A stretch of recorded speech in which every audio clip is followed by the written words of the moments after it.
present I'm Sorry I Haven't a Clue, the antidote to panel games.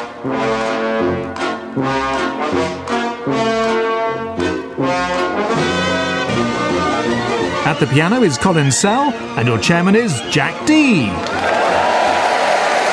Hello, and welcome to I'm Sorry I Haven't a Clue. You join us this week on a visit to Southampton, the city known throughout the world as Gateway to 1983. Founded in July 1299, Southampton is home to the UK's oldest bowling green. Still thriving today, the bowling green is particularly popular with supporters of Southampton Football Club, who visit for the opportunity of seeing top-quality, high-octane sport played on grass.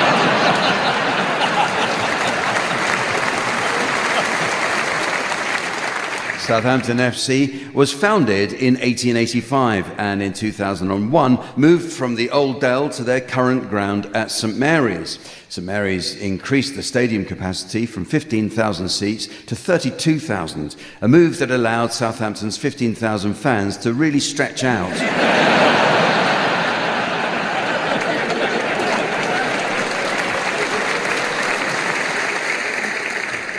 Southampton's Rose Bowl is the home of Hampshire County Cricket Club. Once known as the Aegeus Bowl, it's now referred to as the Utilita Bowl after the collapse of a lucrative sponsorship deal with Armitage Shanks. The Hobbit is a famous Southampton pub inspired by the books of Tolkien and popular with students. On themed nights, one can enjoy a pint surrounded by orcs and trolls. Or if the pub's closed, a very similar experience can be had at the Wetherspoons in London Road.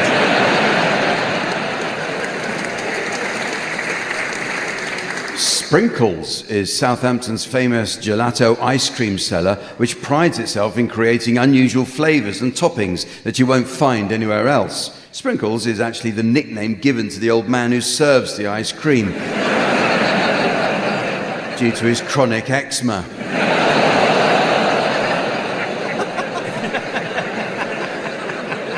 Southampton is one of the last places in the UK to employ a town crier. Alan Spencer can regularly be found in the city centre carrying his his official crier duties in the pub telling old parrot jokes. Let's meet the teams. On my left, please welcome Marcus Brigstock and Rachel Parris. On my right, Miles Jupp and Adrian Epperson. And taking her place at the desk next to me to enjoy an evening of scoring, please welcome the ever-delightful Samantha.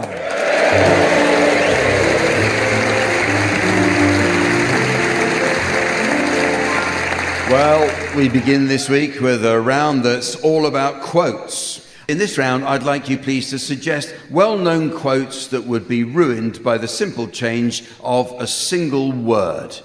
You can start this, Marcus. Onwards and up yours.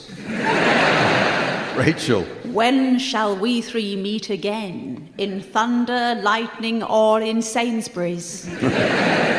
Adrian. Abandon all hope, ye who enter Southampton. Miles. Yippee-ki-yay, Mother Superior.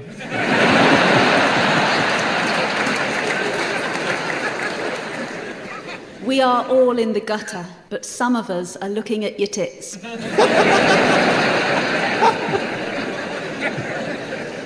There is nothing, absolutely nothing, half so much worth doing as simply messing about in your pants. What doesn't kill us makes us immunocompromised. 'Tis better to have farted and lost than never to have farted at all. It is a truth universally acknowledged that a single man in possession of a good fortune must be in want of a good pegging.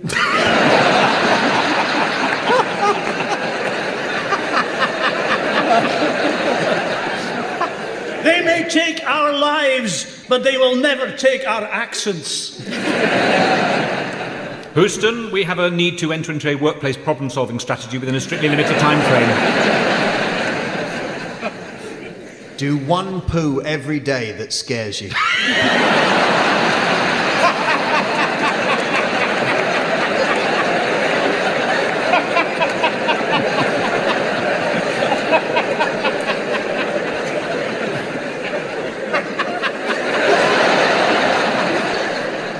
of trauma response happening in the room. Well, time now. Time for a musical round now, as I ask the teams to sing one song to the tune of another. Which reminds me, at the piano we have Colin Sell.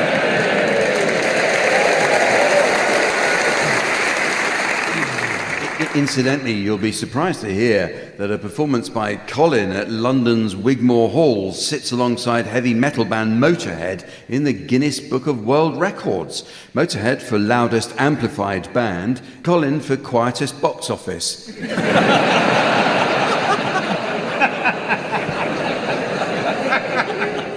Okay, start with you, Miles Jupp. I'd like you to sing the words of I Know an Old Lady Who Swallowed a Fly to the tune of Can You Feel the Love Tonight from The Lion King.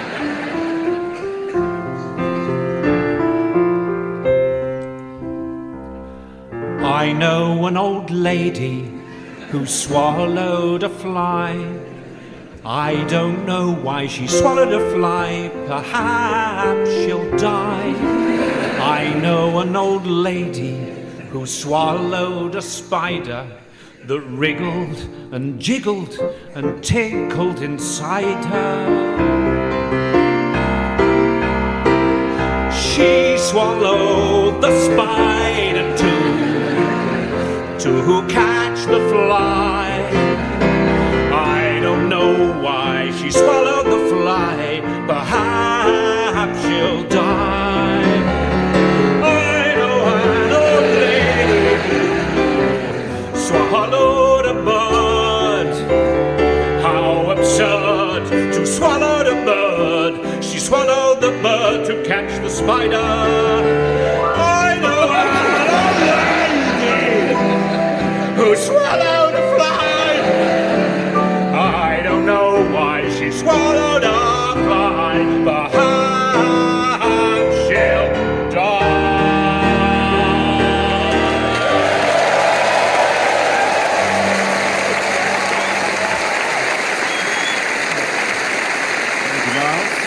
Okay.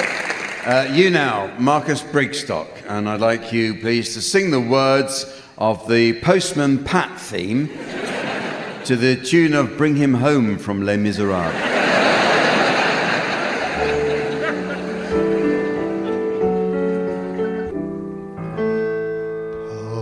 Postman Pat,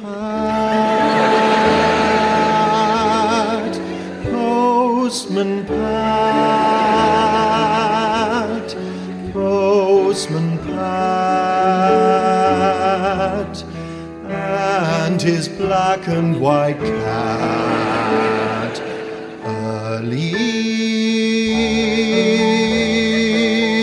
in the morning, just as day is dawning, he picks up all the post bags in his van. Postman Pat, oh Postman Pat, Postman Pat and his black and white cat.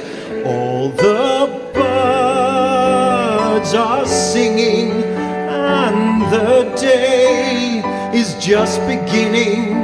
Pat feels he's a really happy man.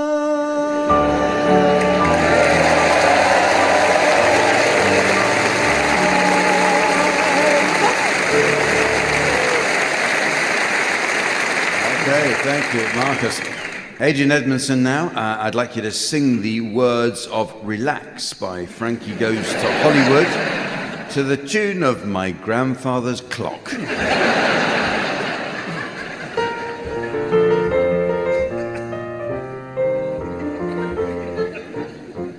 Relax, don't do it when you want to go to it. Relax, don't do it when you want to come. Relax, don't do it when you want to suck it, chew it. Relax, don't do it when you want to come. when you want to come. Relax, don't do it when you want to go to it.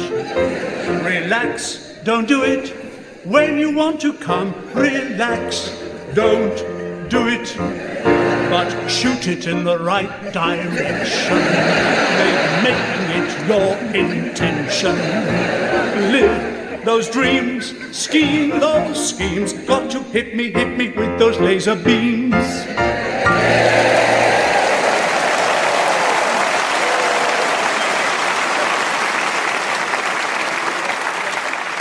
Absolute filth, and I think you know it.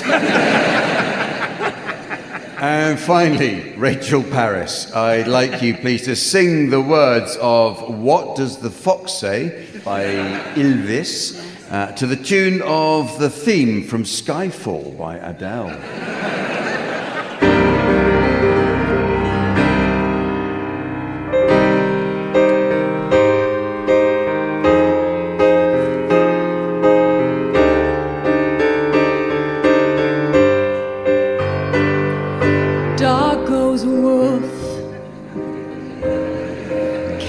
Meow, a bird goes tweet, and mouse goes squeak, and cow goes moo. Frog goes croak, and elephant goes toot. Ducks say quack, and fish go blub, and the seal goes ow, ow, ow. But there's one sound. There's one sound that no one knows. What does the fox say? Ring, ding a ding ding, ding a ding ding, ding a ding ding ding, a ding ding, wah pa pa pa, pa pa pa pa, hatty hatty, oh da ding a ding a ding. What the fox say? The fox say? What the fox say?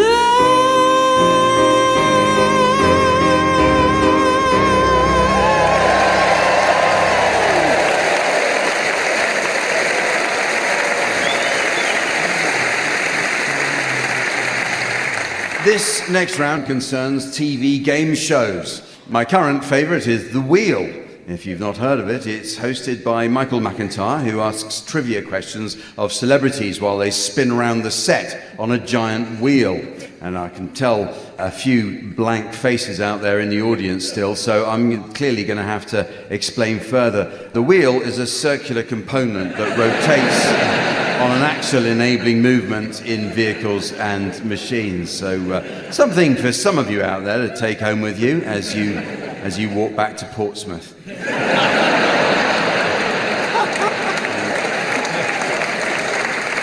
Anyway, the round's called Catchphrase, and it's similar to the television game show of the same name. Each team has to guess as many well-known sayings, expressions, or idioms as possible against the clock from clues provided by their opponents. And the answer to each clue will be shown in advance to our theatre audience via the laser display board and to listeners at home via the mystery voice. Okay, so you will be our first contestants, Rachel and Marcus. Miles and Adrian will act out short clues for each of your catchphrases. So, Marcus and Rachel, your time starts now. A show of hands. It was a brilliant production. Yes. Story by Hans Christian Andersen, music by Hans Zimmerman, and design by Hans Holbein. Many hands make light work. No. Helping hands. No. Hands in the air. Hands, hands, hands. Many guesses making a long show. No. It was show of hands. A show of of hands. hands. Yeah, you see, this is a hard one to start with. Here's another one for you to go at. Casting aspersions. Miles, what have you been up to then? I have been conducting auditions for my new play, Ooh, what's it called? Aspersions.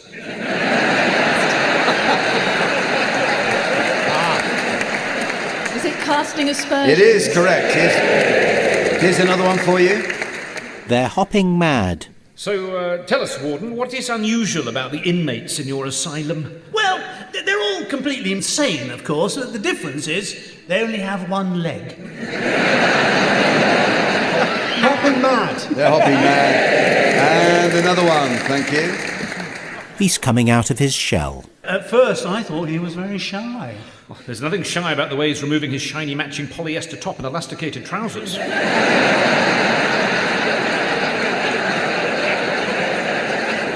Something strip. No. Something about superhero? Bold. Audience, you going to help him out? Well done. Well said, yeah. Move on, he's coming out of his shell. Here's another one. The ball's in your court. As a result of the attack, my client lost a testicle, my lads. Which you may see here as Exhibit B.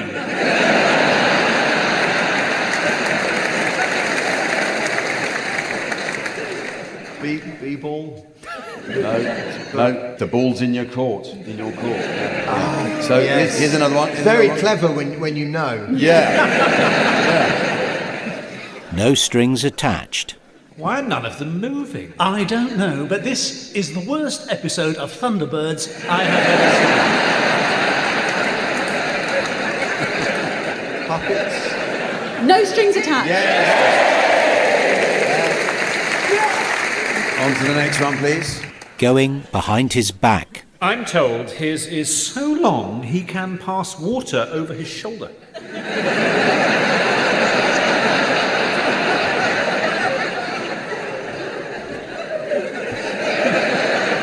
Is it going behind his back? Well done. But the fun isn't over yet. Because now it's the turn of Miles and Aid to be guessing, and Marcus and Rachel to give us their catchphrases. So can we have the first title, please? It's not rocket science. I hear you are experimenting on lettuce in the laboratory now. Yes, but we only analyse romaine, cos, and iceberg. Ah, so nothing with a slightly bitter, peppery aftertaste. No, nothing like that. But it's not rocket science. Next one, please. Too big for your boots. I'm sorry, but your body's so large you can't fit through the door. Well, then I'll simply have to go to another chemist. It's a shame. I normally come here to get the advantage card points. Oh, he's too big for his boots. Yes. And the next one, please. Blue in the face. Oh, I love your foundation. What is it? It's Smurf by L'Oreal Paris. Blue face. That's not a phrase, is it? Blue in the face. Blue in the Blue face. in the face. Time for just one more. Adding insult to injury. Are you sure it's broken, Doctor? I'm sure, and also you're a twat.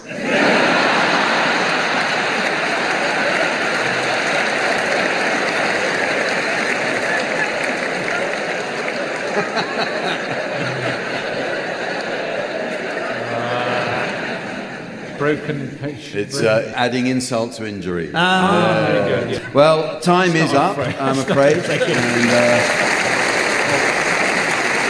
so, on with the next round. And this is all about getting children to read. Most parents these days treat their TV or iPad as a glorified childminder, so it's just as well responsible channels like CBeebies are prepared to broadcast educational content. My favourite programme of theirs is a cautionary cartoon aimed at preschoolers, which features a big inner-city dog with addiction issues. It's called Hey Druggy. Okay, the round's called Complete Children's Books, and in it, teams, I'll provide you each with the openings to some classics of children's literature, each interrupted mid-sentence. Your job is to try to guess how each sentence finishes. Rachel, you can be the first one. Can you finish this opening sentence? It's from Winnie the Pooh, A.A. Milne's Winnie the Pooh. Here is Edward Bear coming down the stairs now. Bump, bump, bump. Pissed again.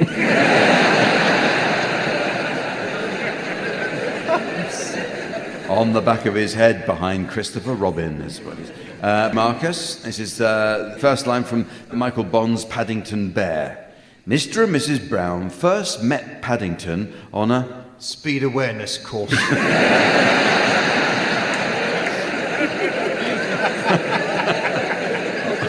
on a railway platform.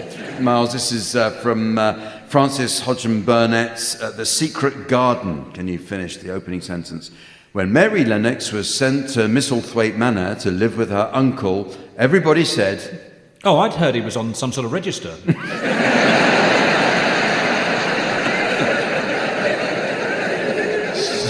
Everybody said she was the most disagreeable-looking child ever seen. Oh, and now for you, Adrian. Can you complete this? It's from Little Miss Sunshine by Roger Hargreaves. Little Miss Sunshine had been on holiday. She'd had a lovely time, and now she was... Pregnant.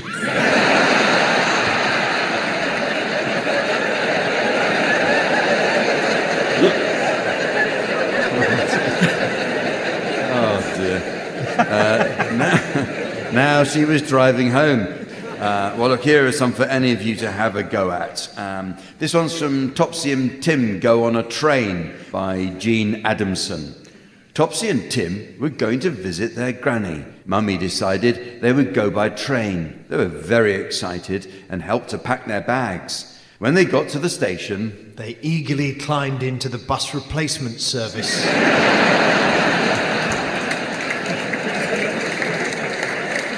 He says, when they got to the station, there were lots of people and trains everywhere. And what do you expect?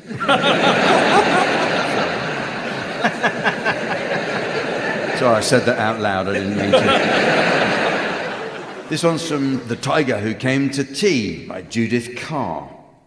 Once there was a little girl called Sophie. She was having tea with her mummy in the kitchen. Suddenly there was a ring at the door. Sophie's mummy said, Can I just sit down for 5 minutes? On my own, without answering the bloody door, or... Is it too much to ask? Off!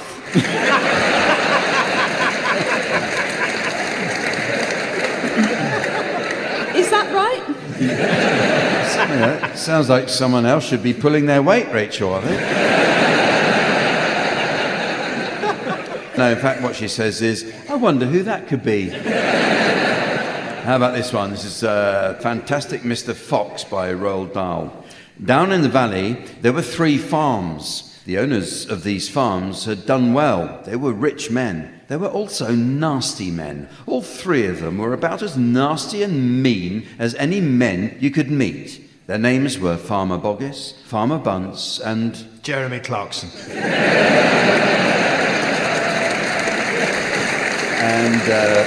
and Farmer Bean. And another one, this is from Mr. Funny by Roger Hargreaves. Mr. Funny lives in a teapot and drives a car that looks like a shoe. He likes nothing better than... being the leader of the Liberal Democrats.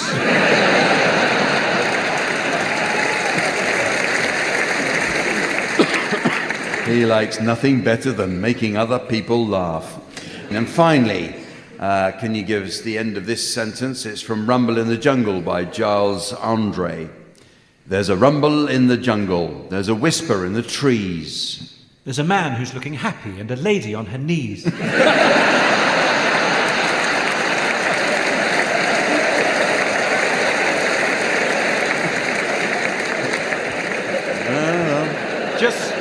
Just tell me if I'm close. It's actually the animals are waking up and rustling the leaves.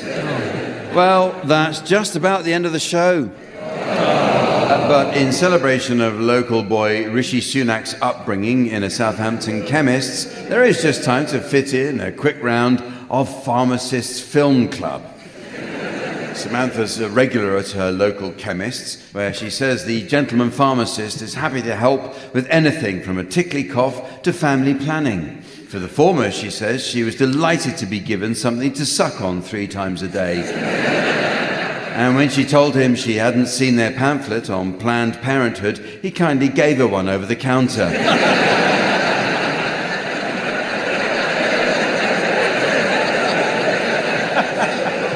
That was sent in by Rachel Reeves. You'd think she'd have better things to do with her time, wouldn't you? Anyway, in this round, teams, I'd like you please to suggest the titles of films likely to be enjoyed by an audience of pharmacists. Rachel, you can start this. Gaviscon with the Wind. Adrian. Bridge over the River KY. Miles. TCP with Mussolini. Marcus. Das Boots. Gorillas in the Chemist. Just admire the craft. They're admiring the craft. With nail and ibuprofen. The Tampon of the Opera. Terms of ensmearment. The Nutty Prophylactic. Who framed Roger Rabbit dual action G-spot on special offer?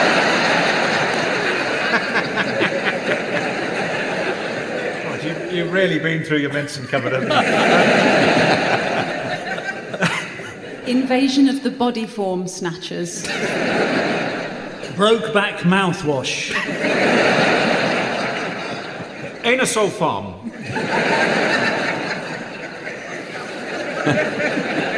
Bridget Jones's Diarrhea. Bring me the head and shoulders of Alfredo Garcia. And so, ladies and gentlemen, as the Tylenol of time is tossed into the swing top of serenity on the insistence of the permatan tyrant of eternity, I notice it's the end of the show. So, from the team, Samantha, myself, and our audience here in Southampton, it's goodbye. Goodbye. Marcus Brigstock, Miles Jupp, Rachel Paris and Aid Edmondson were being given silly things to do by Jack D, with Colin Sell setting some of them to music. The programme was devised by Graham Garden, the script consultants were Fraser Steele and Stephen Dick, and the producer was John Naismith.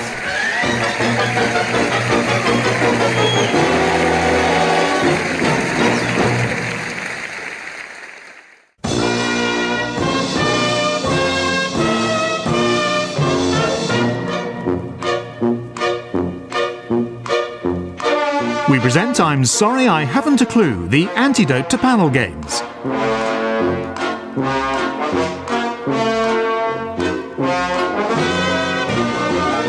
At the piano is Colin Sell, and your chairman is Jack D. Hello and welcome to I'm Sorry I Haven't a Clue. You join us this week on a visit to Southampton.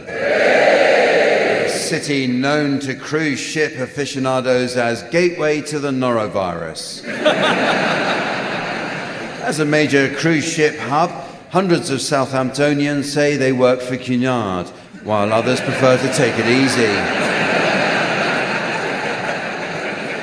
Charles Dibdin, the famous composer of sea shanties, was born in Southampton. It was Dibdin who wrote the line, "I sails the seas from end to end and leads a joyous life. In every mess I find a friend, in every port a wife," which gave rise to the notion of sailors having a girl in every port. His shanty ends, "For I have docked in many a port, and in every one a miss," which now I comes to think of it, explains my syphilis.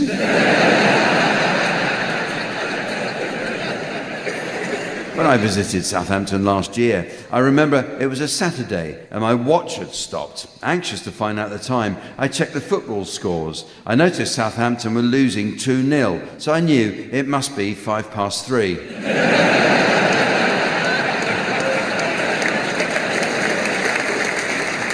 Southampton FC's local rivals are struggling Pompey, or Portsmouth FC. Arriving at the theatre today, I was surprised to find a Portsmouth season ticket nailed to my dressing room door. I'll have that, I thought. You can never have too many nails.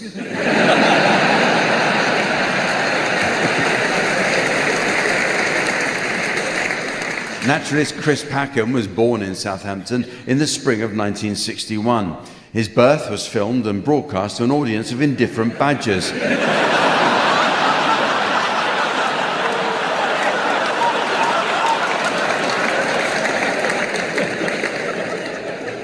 Just to see how he bloody liked it. R&B superstar Craig David was born in Southampton in 1981. Growing up in poverty on the city's tough Holyrood estate, Craig David was raised without a father, friends, or even a surname.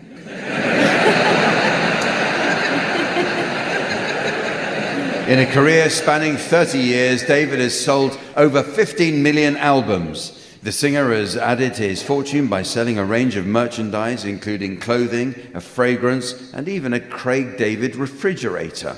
However, potential purchasers of the Craig David fridge are warned it only chills on Sundays. Southampton resident Shalina Permaloo won BBC's MasterChef in 2012. She clinched the title with a classically presented Spotted Dick. It was actually one of two presented that day during filming.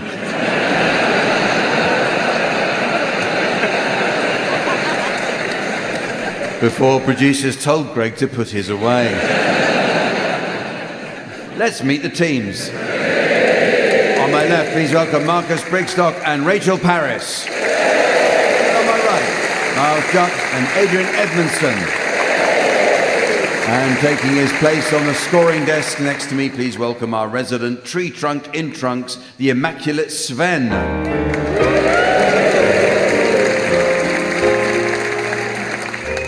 Well, we start this week with some new additions to the Uxbridge English Dictionary.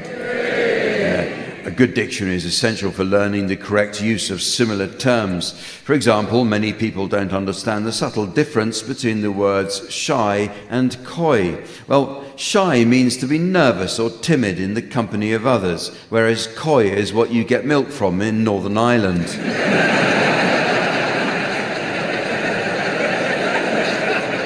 But the meanings of words are constantly changing, teams. So your suggestions, please, of any new definitions you may have spotted recently. Adrian, you can start. Success, a sewage worker's last resort. Rachel. Sentimental, drove him mad. Marcus. Canapes, the Brummie name for tinned peas. Miles. Spite, the pouring bit of a royal teapot. Aircraft, the art of letting one go without anyone noticing.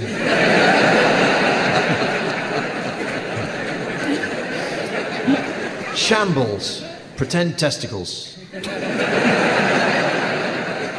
Airdrop, the opposite of aircraft. Polite, King Charles's preferred method of contraception.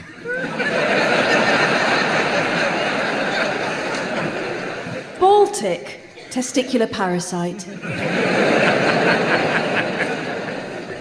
Rusk, world domination board game for babies.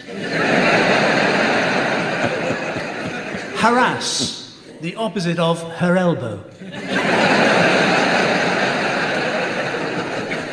Oncology, the study of horn sounds. Sparsely. No, it's not. It's coriander.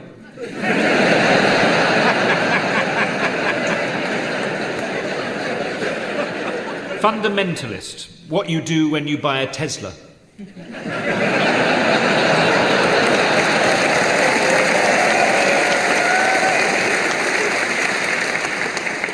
Unscrew, French prison officer.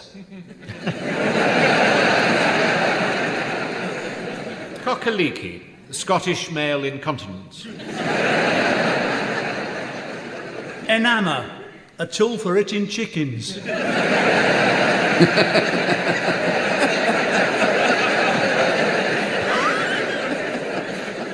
Enroll, a chicken bap. Entity, a chicken breast.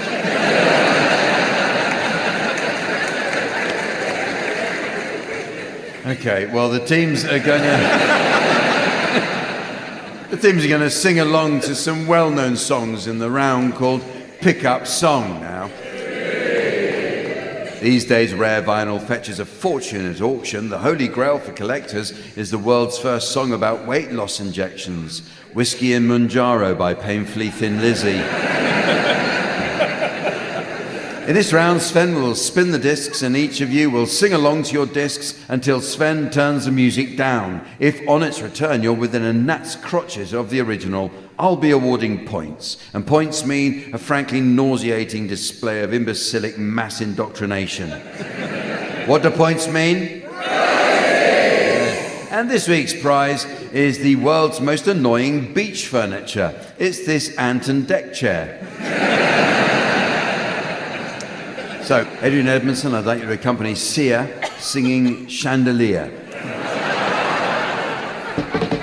Party girls, Don't get hurt, can't feel anything. When will I learn? I push it down, I push it down. I'm the one for a good time call, phone's blowing up, ringing my doorbell. I feel the love, I feel the love. Here it comes. 1, 2, 3, 1, 2, 3, drink. 1, 2, 3, 1, 2, 3, drink. 1, 2, 3, 1, 2, 3, drink. Throw 'em back till I lose count. I'm gonna swing from the chandelier, from the chandelier. I'm gonna live like tomorrow doesn't exist, like it doesn't exist. I'm gonna fly like a bird through the night, feel my tears as they dry. I'm gonna swing from the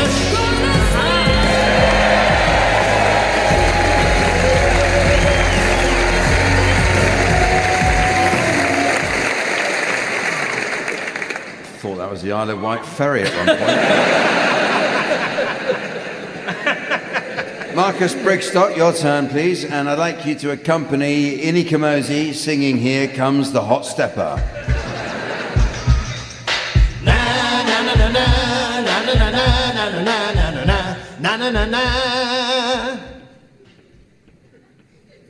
Here come the hot stepper, murderer. I'm a lyrical gangster, murderer. Big up the crew in the area, murderer. Still love you like that. No, no, we don't die. Yes, we multiply. Anyone press will hear the fat lady sing. Act like you know Rico. I don't know what Bo don't know. Touch him up and go. Uh-oh, cha-cha-chang-chang. Here come the hot stepper, murderer. I'm a lyrical gangster, murderer.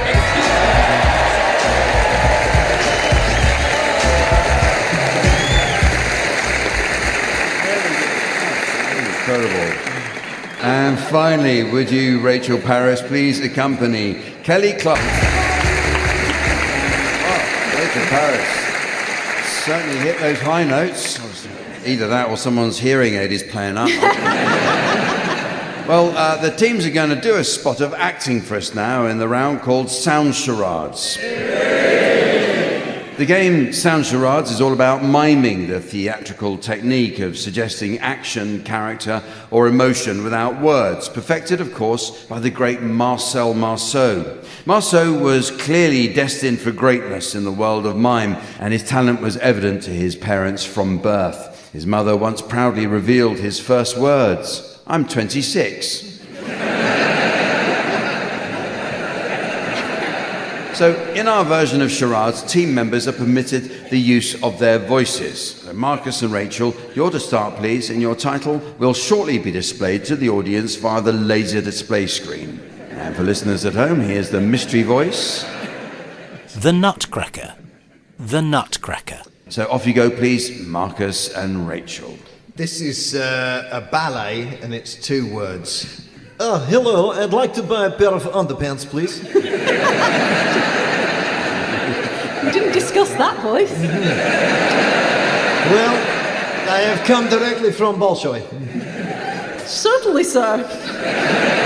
Any particular style? Well, I do prefer a cozy fit. How about these? We call them the snug. No, they are much too loose. No. I see. And how about this pair here? They really are a close fit. We call them the vice. Sorry, no, I am looking for something properly tight, if you have such a thing. Well, we do have these, sir. Reinforced with military-grade elastic, guaranteed to snap on tighter than crocodile's bite. Sweet, I'll take them. It's the Welsh accent's throwing me in. Through it somehow. It's Dave Fledermaus. It's nuts. It's the Nutcracker. Oh, yes. Okay, your turn. Miles and Adrian, your title is now being exhibited on the laser display board, and here again is the mystery voice for listeners at home. Slaughterhouse 5. Slaughterhouse 5. So this is a book and a film, and it's 2 words. 2 words. It was the start of the Easter holidays, and Julian, Anne and Dick were talking excitedly over the breakfast table about what they might get up to with their cousin Georgina and her dog Timmy. I've got an idea, said Julian. There's lots of animals in the fields. Why don't we turn Uncle Quentin's study into an abattoir?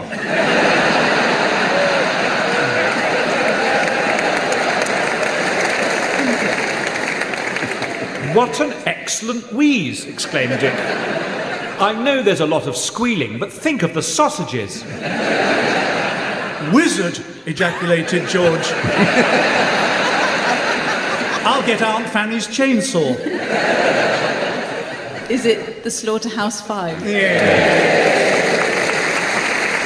So, on with the next round, and this is all about the skilled art of writing. Just last week, I was in Waterstones. I asked for a copy of the book Living with Deafness. The assistant found one for me, and I asked, is it signed? He said, no, you'll have to read it like everyone else. So, the teams will now take it in turns to improvise some written correspondence, with 2 players providing 1 word each at a time, and the subject of your correspondence today will be an issue of concern to the good people of Southampton. Sorry, what? Potholes. All right. Potholes? It's clearly an awful place to live. Who said potholes? What's the name? Give me a name for pothole. Simon. Okay, so Marcus and Rachel, I'd like you to compose a letter of complaint from Simon to the Southampton Council, City Council, and then Miles and Adrian will come up with the reply. So off you go, please. Marcus and Rachel. Dear Southampton City Council, I am livid with you because of your holes in the ground.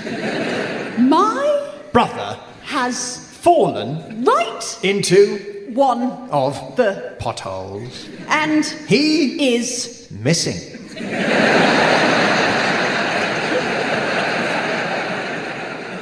and I personally feel that you have fallen short of your duties. put Gravel in the potholes, you bastards. if You don't my mother will come down there and put gravel on you I will get you all the best love from Simon.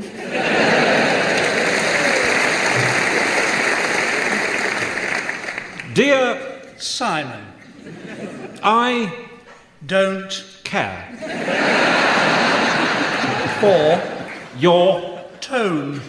why, Oh, why, oh, why, oh. why Will people like you not sod off.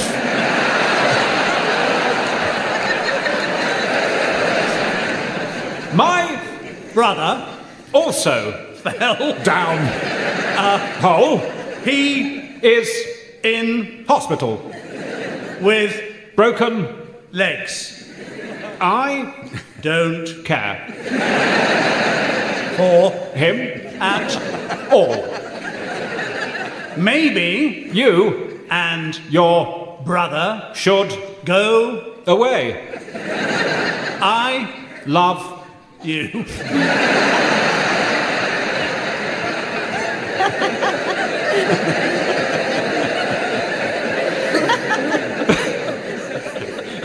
hope You get rabies.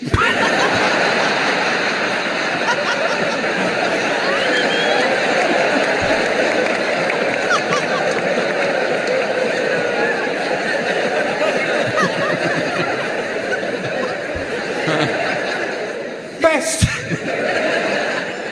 Southampton city. Council.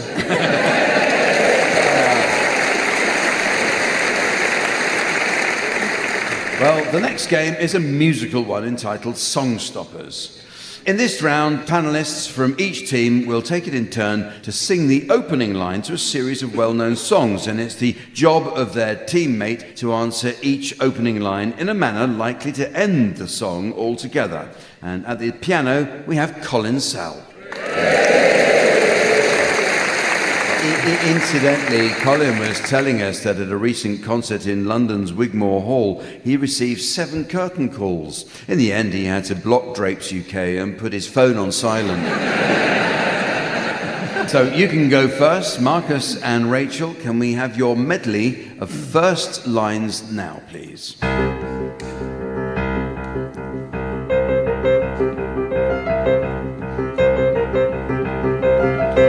Gotta make a move to a town that's right for me. Town to keep me moving, keep me grooving with some energy. Well, that's Eastleigh out.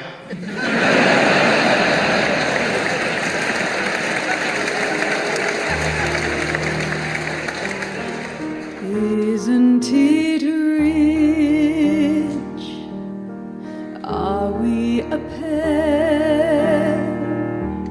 Me here at last on the ground, you in mid-air. Could you please just hold the ladder?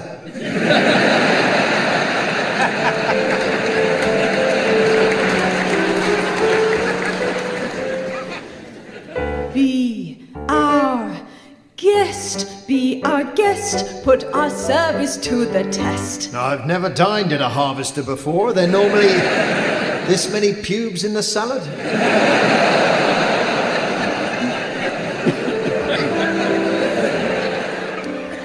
Talking to myself and feeling old. Sometimes I'd like to quit. Nothing ever seems to fit. And we'll have more from Davina McCall discussing the menopause after this.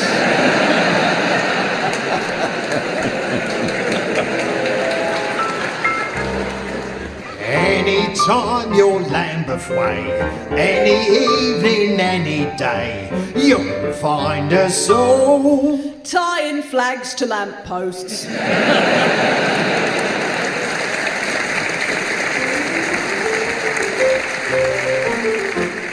Salagadoo, my chickadoo, la bibbidi bobbidi boo. Put 'em together and what have you got? A bibbidi bobbidi boo. And more from President Trump's address to the UN.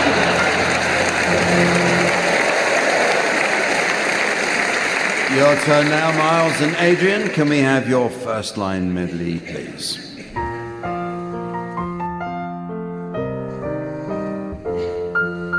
Snowdrops and daffodils, butterflies and bees, sailboats and fishermen, things of the sea. Wishing wells, wedding bells, early morning dew. Did you at least remember to get the milk?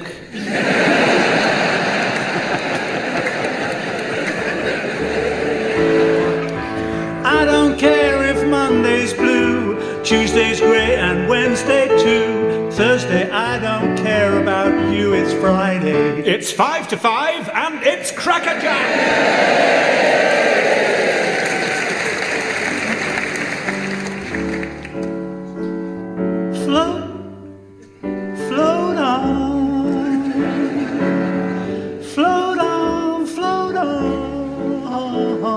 Well, just try flushing it again, and if it doesn't work...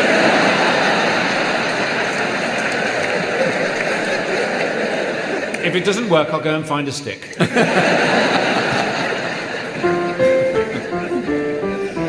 How do you do what you do to me? I wish I knew. Well, it just takes rubber gloves and a strong stomach.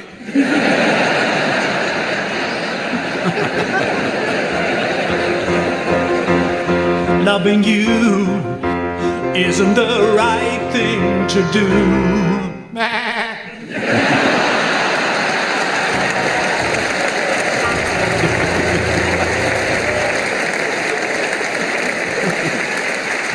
Well, it's very nearly the end of the show. But there is just time to fit in a quick round called Traffic Jam or Bedroom.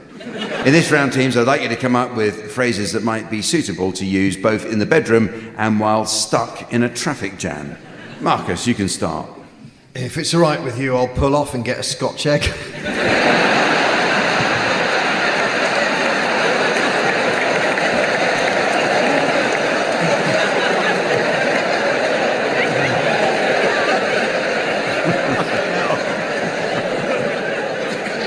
It's Aid, your turn.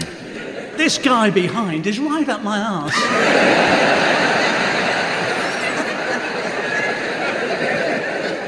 Rachel?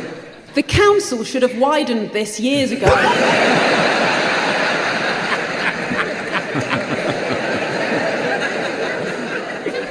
Miles? That lorry driver just gave me the finger.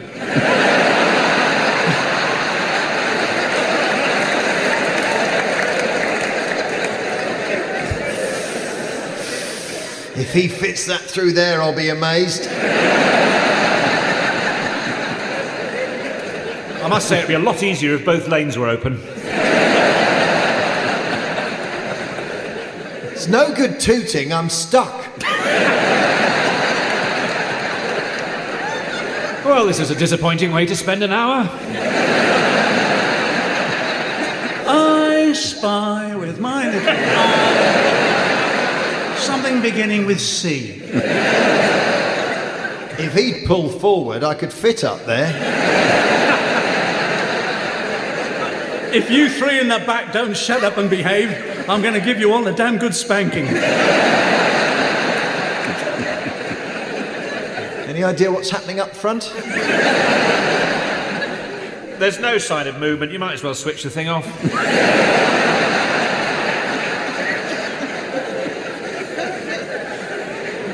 I'm starting to think there's been an accident.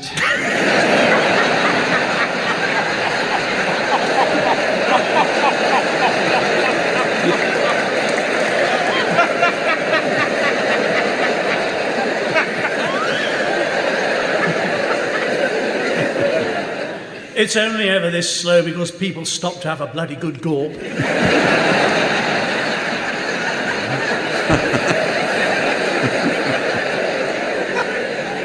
No, I'm not letting him in. He can wait his turn.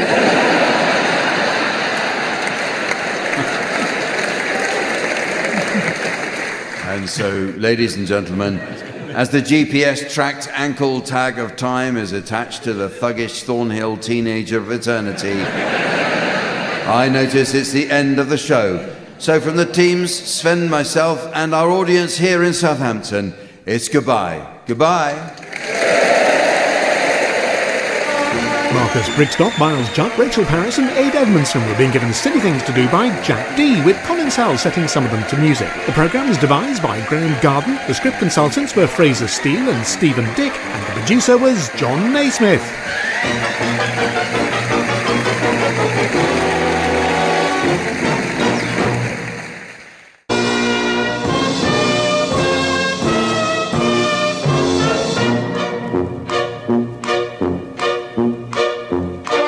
We present I'm Sorry I Haven't a Clue, the antidote to panel games.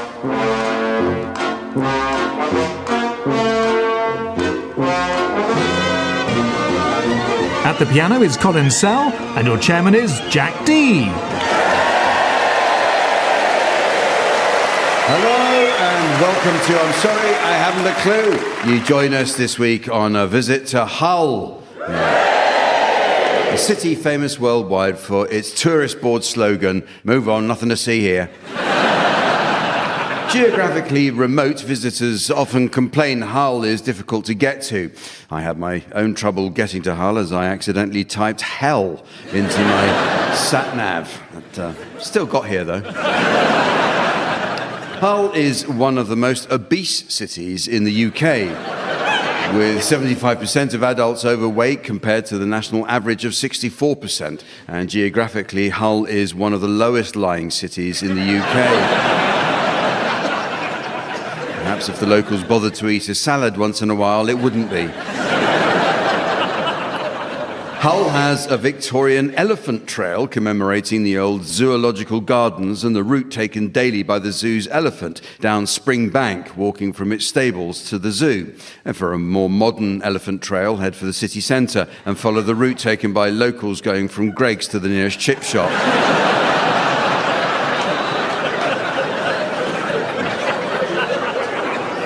Hull is known as the most poetic city in England, as the poets Philip Larkin, Stevie Smith and Andrew Marvell all lived in the city.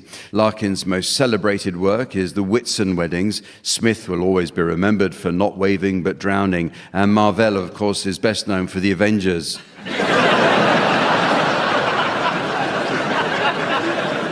Due to Hull's growing appeal as an outdoor film location, the city has earned the nickname Hollywood, and it most recently played home to the latest Steve McQueen film, Blitz. Though Hull residents had to suffer the inconvenience of parts of their city being cordoned off and transformed into a bomb-ravaged London cityscape, they do agree the place looks a lot nicer now.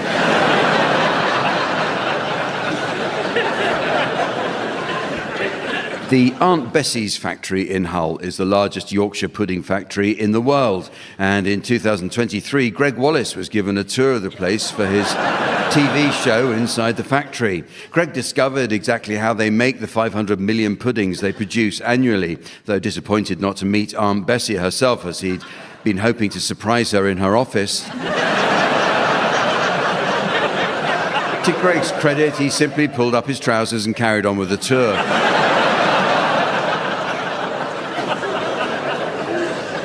During a Zeppelin raid in June 1915, 63 bombs were dropped on Hull. As a result, angry mobs attacked local shops that they believed to have German connections, which is unfortunate for German pharmacist Hans Hoffmann, who just opened his new business, Das Boots the Chemist.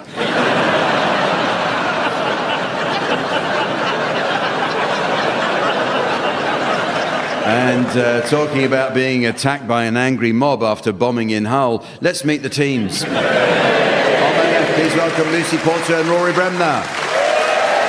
And on my right, Tony Hawks and Henning Vane.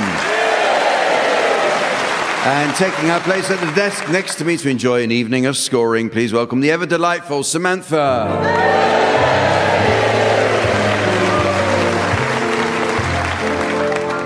Well, we begin this week with a round that's all about merchandise. Misplaced letters on packaging can be ruinous to the success of a product. Who can forget the time biscuit manufacturers Burton's were forced to withdraw several thousand packets of jammy Todgers?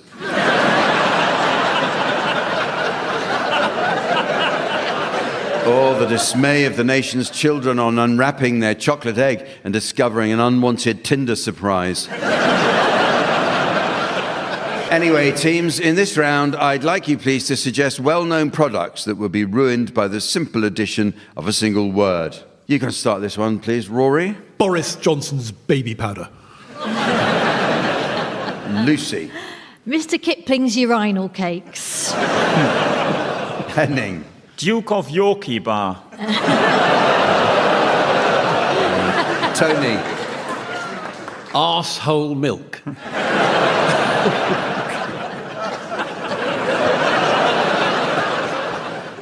Jacob Rees-Mogg's crackers. Old Spice Girls. Red Bull semen.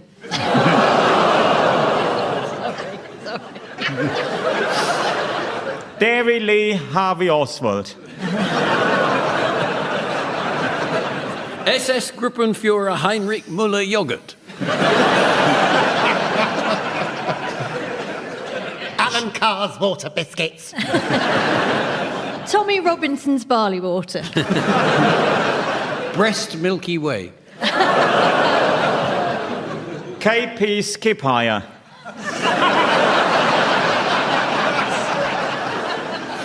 Well, it's time for a musical round now, as I ask the team to sing one song to the tune of another.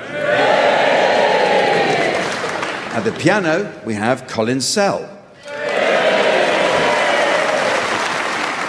Incidentally, Colin was asked recently to name his favourite gig of the 70s, and without hesitation replied, Hall & Oates. He loved that job at the porridge factory. Okay, we'll start with you, Rory Bremner. I'd like you to sing the words of Psycho Killer by Talking Heads to the tune of Zippity Doo-Dah.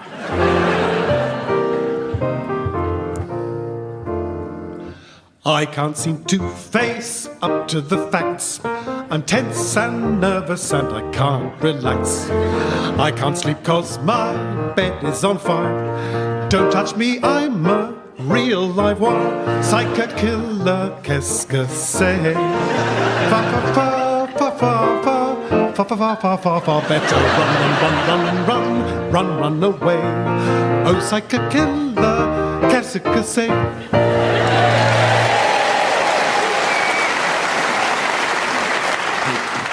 Your turn now, Henning Vane, and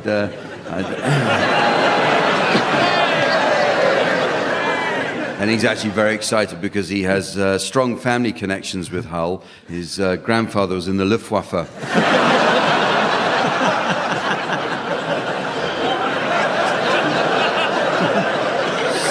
So, Henning, I'd like you to sing the words of You're a pink toothbrush, I'm a blue toothbrush, to the tune of the German national anthem.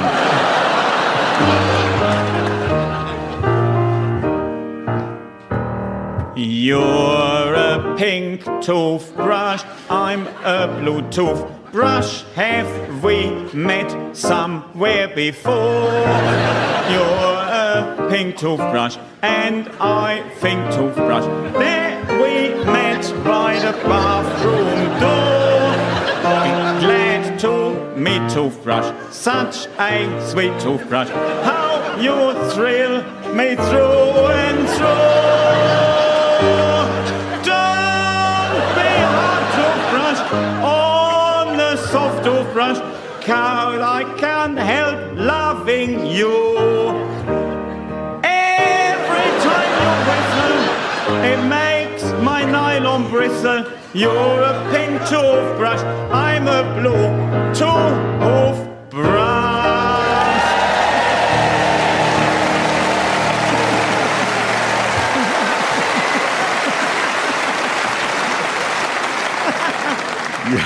Thank you. Yeah, for staying. Your turn now, Lucy Porter. I'd like you to sing the words of Gay Bar by Electric Six to the tune of The Young Ones. I wanna take you to a gay bar. I wanna take you to a gay bar. I wanna take you to a gay bar. Gay bar, gay bar. Let's start a war, start a war. At the gay bar, gay bar. Gay bar, I have got something to put in you. I've got something to put in you. Gay bar, at the gay bar. Wow, you're a superstar. At the gay bar, you're a superstar. At the gay bar, yeah, yeah, you're a superstar.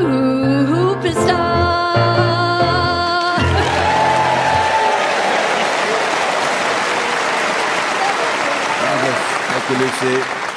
Finally, Tony Hawks, I'd like you to sing the words of Guess by Charlie XCX to the tune of Vera Lynn's wartime classic, We'll Meet Again.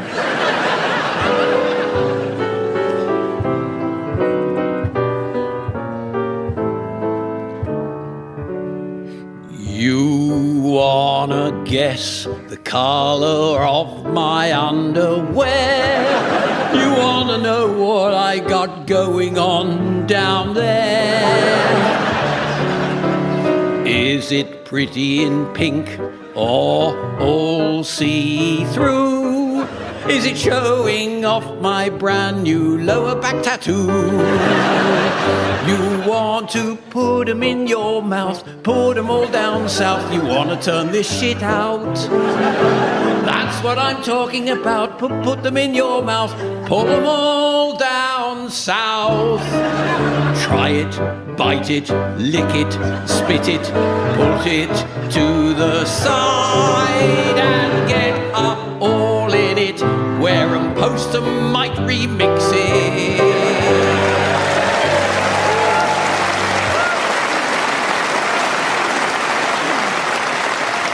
Well, this next round is called Catchphrase and is almost identical to the television game show of the same name, but without the entertaining graphics, fun, or prize money.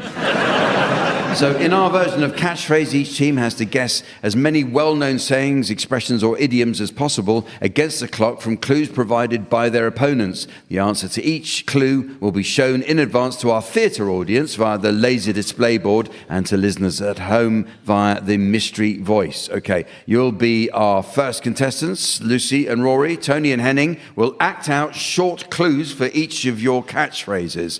Okay, Lucy and Rory, your time starts now. By hook or by crook?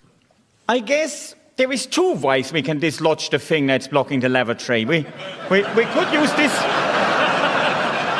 We could use this bent wire. Or we could get Ronnie Biggs to do it.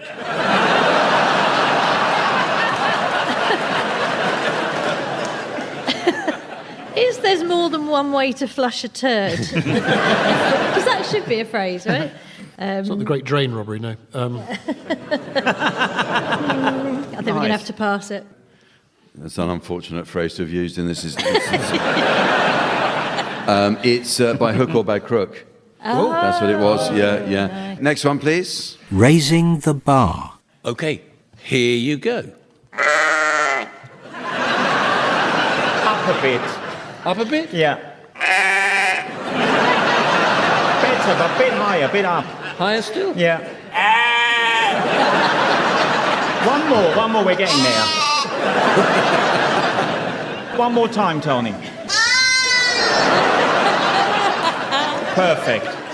Is counting sheet? No, I think it's raise the bar. Or Yes, raise the bar was, well done.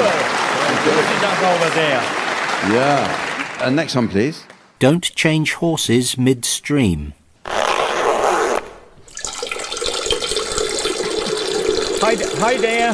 Hi. Do you fancy swapping stallions? Swapping stallions? No, sorry, bad time. Now? Yes, fine. Changing horses in midstream? Oh. Yes, well done. That's exactly what it was. And another one, please. Reading between the lines. Did you know they now supply cocaine at the local library?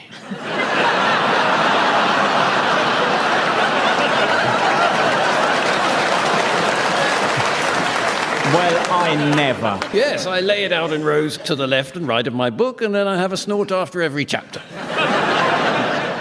Speed reading? Not bad. Did you have your nose in a book? No. Time's up. It was reading between the lines. Oh. Yeah. Yeah. Very good. Next one, please. Drink like a fish. Diet Coke, please. Do you want a straw? No, I'll just stick my face in it and expel the carbon dioxide through vents in my cheeks.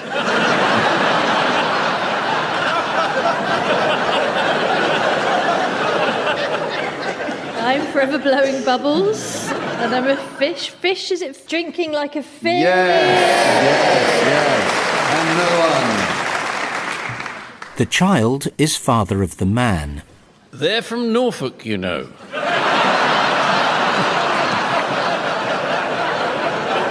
How can you tell? Well, the little boy is actually the old man's dad. What's that, the child resembles the father or something? I'll give you that. Child is father to the man. That's it, yeah. Yeah. And on with the next one, yeah. Up shit creek without a paddle. I can't believe it. We've got nothing to row with. And we're stuck right in the middle of the Thames. Up shit creek without a paddle. Yeah, of course it was.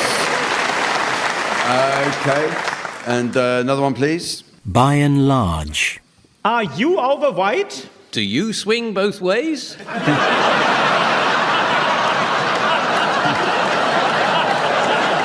Then this is the support group for you. By and large. Yes. Well done, Lucy and Rory. And so it's your turn to do the guessing now, Tony and Henning. I mean, Lucy and Rory really set the bar high, haven't they? They've done well. Okay, let's start then, please. Pulling a fast one. Hi, Lucy. Great to see you at the Olympic Village Disco. Sorry to interrupt the snog. What's his name? Usain Bolt. Pass. Sprint. So what? Bolty, something. Pulling the. Yes. Pulling your punches. No. It's pulling a fast one. It was. Okay. Well done for trying so hard, though, Henning. It's one of them things. Either it comes to you immediately or it don't. Yeah, and it didn't, did it? No. So, on to the next, please. The royal we. Head gardener. I wonder if you'd mind trying this new liquid fertilizer on the begonias. What is it, sir? Dutch original lemonade? No, it's something I've actually produced myself. Henning? Pass. Yeah, we got. That was the royal we. That was going to be, yeah. Let's keep going, yeah. Hitting the nail on the head. Well, that's right. After Wiedersehen, Pet, I starred in Crocodile Shoes and Spender, and I sang the theme tune to both of them. Well, there's nothing wrong with your skull that I can see, but I might just try this. No, that sounds completely normal. Well, all I can say there is Auf Wiedersehen, Pet, and... Well, you're near. Who was in that? Bomber, Oz... Jimmy Nail. Your skull. Get hit. Where's your skull? Oh, come on. It's like a dementia home.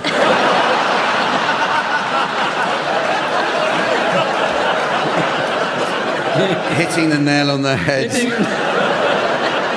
And the next one, please. Just the tip of the iceberg. So you can see what the problem is, Doctor. Who are you now?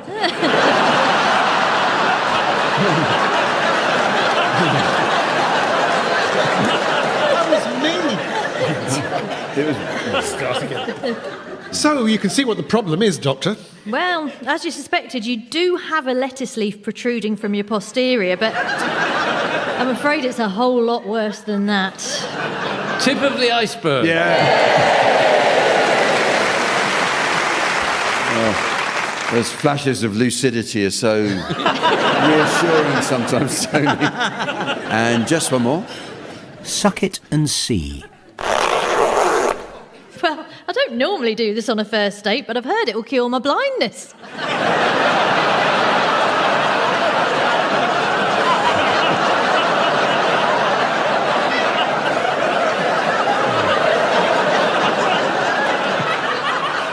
Don't shit on your carrots.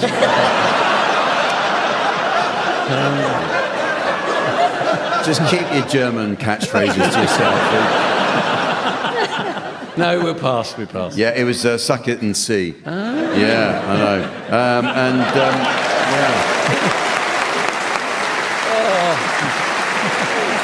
We showed them a solid second there, yeah. On to the next round. It's a musical one entitled Songstoppers.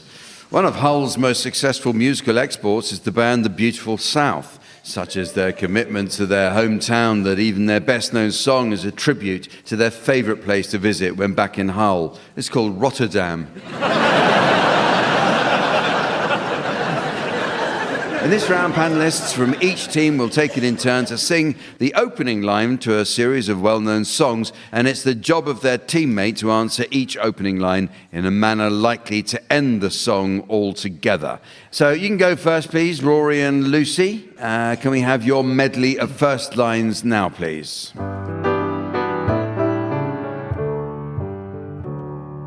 How many roads must a man walk down before admitting he needs to look at the map?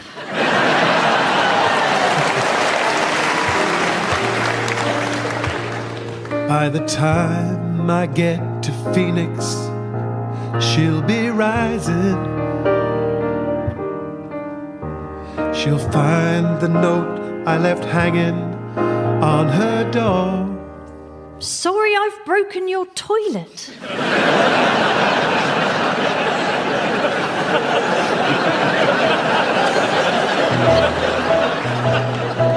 Hello, I'm Giuseppe. I got something that's special for you. Are ready? 1, 2, 3, 4. When I was a boy, I just about the 8th grade. Mama used to say, Why'd you talk like that? You're from Bradford. Oh, I just died in your arms tonight. It must have been something you said. No, it was something I cooked.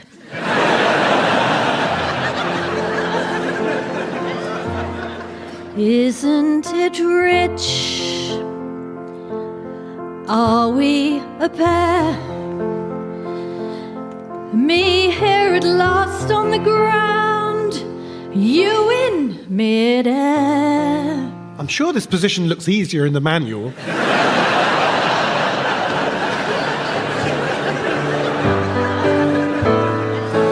I believe in miracles. Where you from, you sexy thing? Grimsby.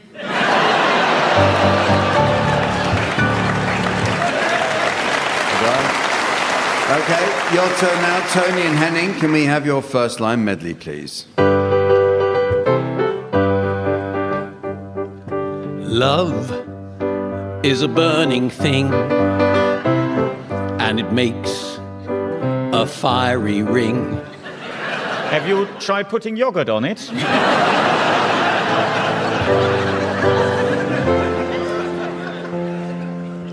Hello! Is it me you're looking for? Just a minute, sir. Let me get my list of accidentally released migrants.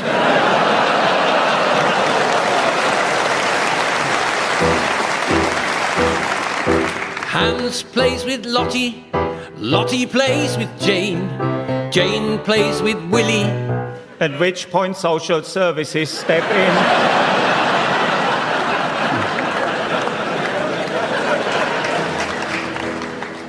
I sit and wait. Does an angel contemplate my fate? Dr. Shipman will see you now, dear.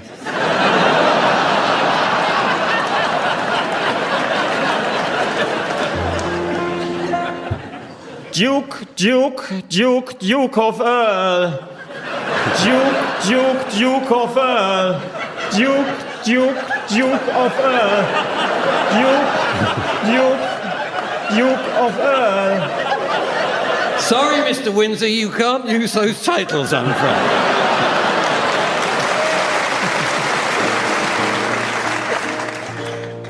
It started with a kiss in the back row of the classroom. And that's why you don't teach at this school anymore.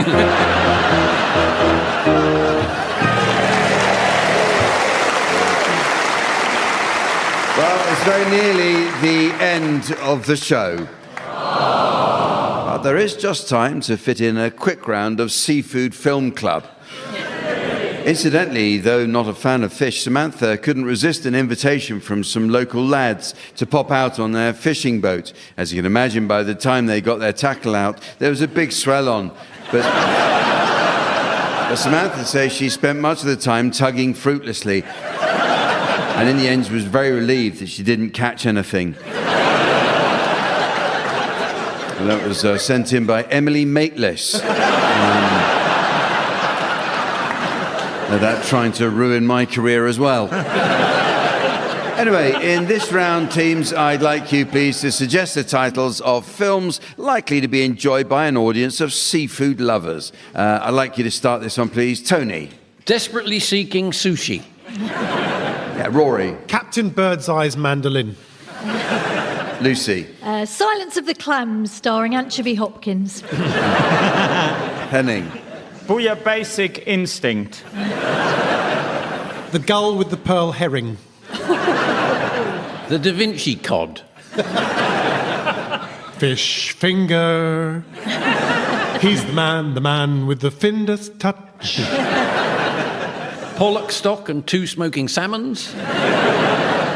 From mollusk, oh, it's not easy to say. From mollusk till prawn. I get me coat.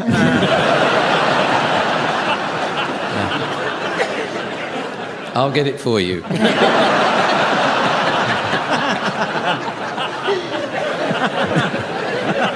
Sleeping with the Anemone. Bedknobs and Crab Sticks. Mission Shrimp Possible. Bring me the hake of Alfredo Garcia. And so, ladies and gentlemen, as the thuggish thieves of time escape the Louvre of lethargy down the cherry picker of chants, while the Gallic guardians of Napoleon's knickknacks give those stereotypical shrugs of serenity, I notice it's the end of the show. So from the teams, Samantha, myself, and our audience here in Hull, it's goodbye. Goodbye. Rory Bremner, Tony Hawks, Lucy Porter and Henning Vane were being given silly things to do by Jack D, with Colin Sell setting some of them to music. The programme was devised by Graham Garden, the script consultants were Fraser Steele and Stephen Dick, and the producer was John Naismith.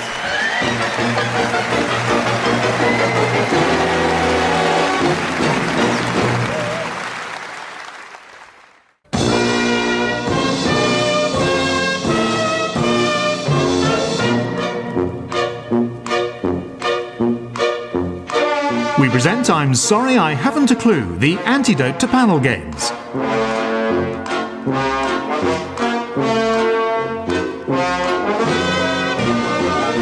At the piano is Colin Sell, and your chairman is Jack D. Hello and welcome to I'm Sorry I Haven't a Clue. You join us this week for a return to Hull, which has recently been named as one of the top 25 global destinations to visit in 2026 by National Geographic magazine. Yeah, a publication renowned for its celebration of primitive cultures.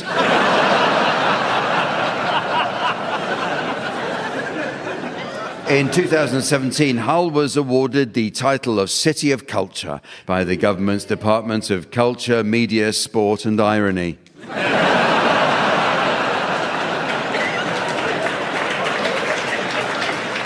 The liquid crystal display was invented by Professor George Gray at the University of Hull in 1973. Now used in smartphones and flat-screen televisions, Gray realized that because pentylbiphenyl possessed a stable pneumatic phase at room temperature, it was ideal for writing boobies on a calculator.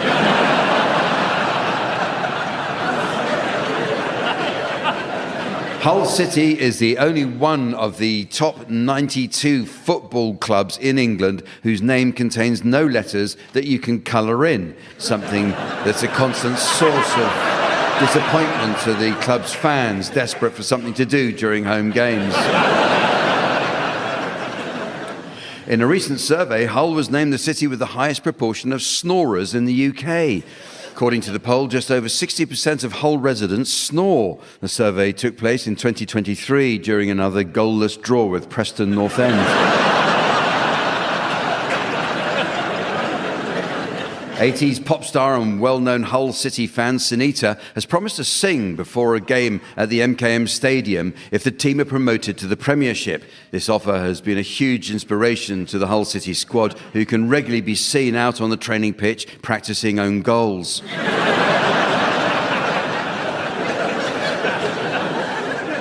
The Rank organisation, which owned 5 leading film studios, was founded by Hull-born J. Arthur Rank in 1937. Originally famous for his production of Great Expectations, J. Arthur Rank hit the headlines again in 2010 when Jonathan Ross attempted to say his name.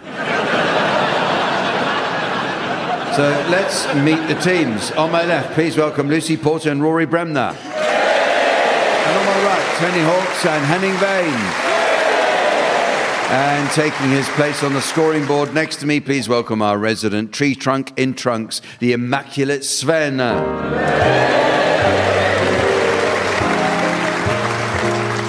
Well, we start this week with some new additions to the Uxbridge English Dictionary.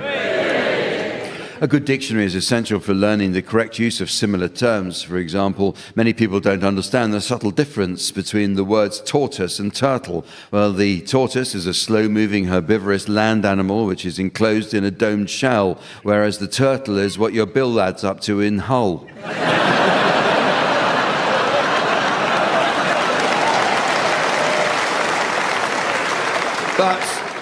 But the meanings of words are constantly changing, teams. So your suggestions, please, of any new definitions you may have spotted recently. Henning, you can start this. Remote. Fill up the castle ditch.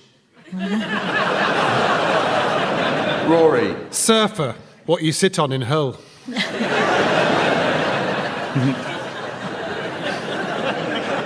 Lucy. Blurted. Having a full tummy in Hull. Tony. Turd. What they call a big frog in Hull.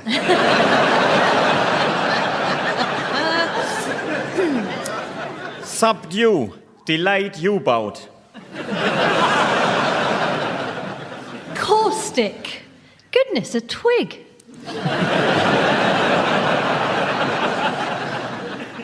Sorbet. Carpentry online auction site.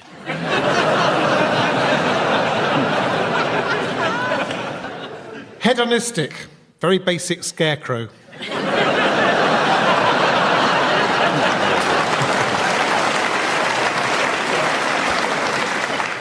A ledge. Slightly bigger than a windowsill.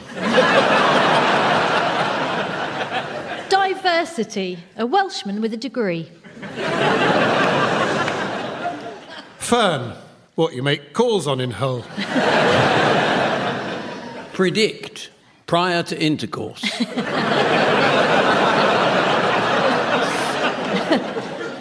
Discreet. Pointing to the largest Greek island.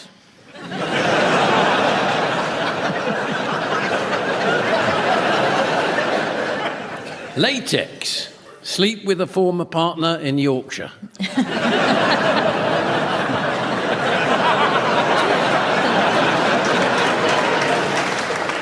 Okay, the teams are going to sing along to some well-known songs in the round called Pick Up Song. Now, these days, rare vinyl fetches a fortune at auction. The holy grail for collectors is the Commodore's classic weight loss ballad sponsored by Monjaro, You're Thrice, Twice, One Times a Lady. In this round, Sven will spin the discs, and each of you will sing along to your discs until Sven turns the music down.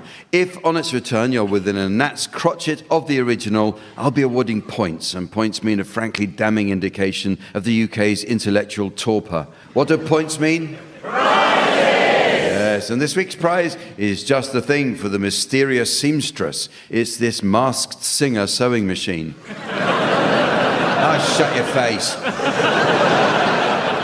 Lucy Porter, you're the star, and I'd like you to accompany Hull Band, The Beautiful South, singing Don't Marry Her. Now, this is the original version, which has got quite some, as you probably know, some expletives in. I'd appreciate if you could just maybe censor those. Give me instead. I'll never grow so old and flabby. That could never be. Don't marry her, me. And your love light shines like cardboard, but your work shoes are glistening. She's a PhD and I told you so. You've a knighthood and I'm not listening. She'll grab your sweaty bollocks, sorry, then so crazily. Don't marry her, me. And the Sunday turns down on separate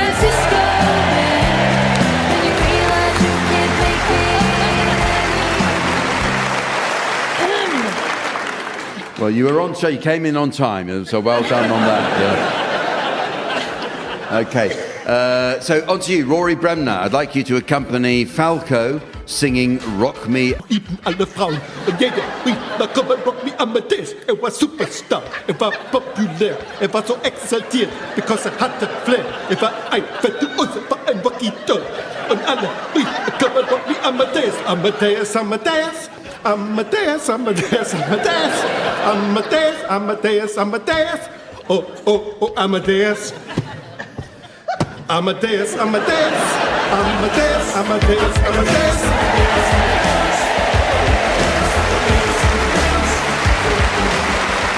Very good, Rory, well done. I don't mind telling you, I think we were all pretty worried about you then. Okay, and continuing the German theme, you now, Henning Wehn, would you accompany the singer Heino singing "Das Wandern ist des Müllers Lust"? The sound of home.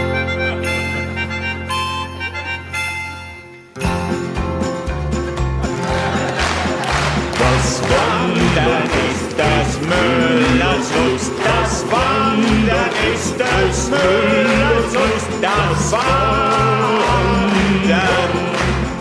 Das muss ein schlechter Müller sein, dem niemals fiel das Wandern ein. Das war dem niemals fiel das Wandern ein. Das Wandern, das Wandern, das Wandern, das Wandern, das Wandern, das Wandern.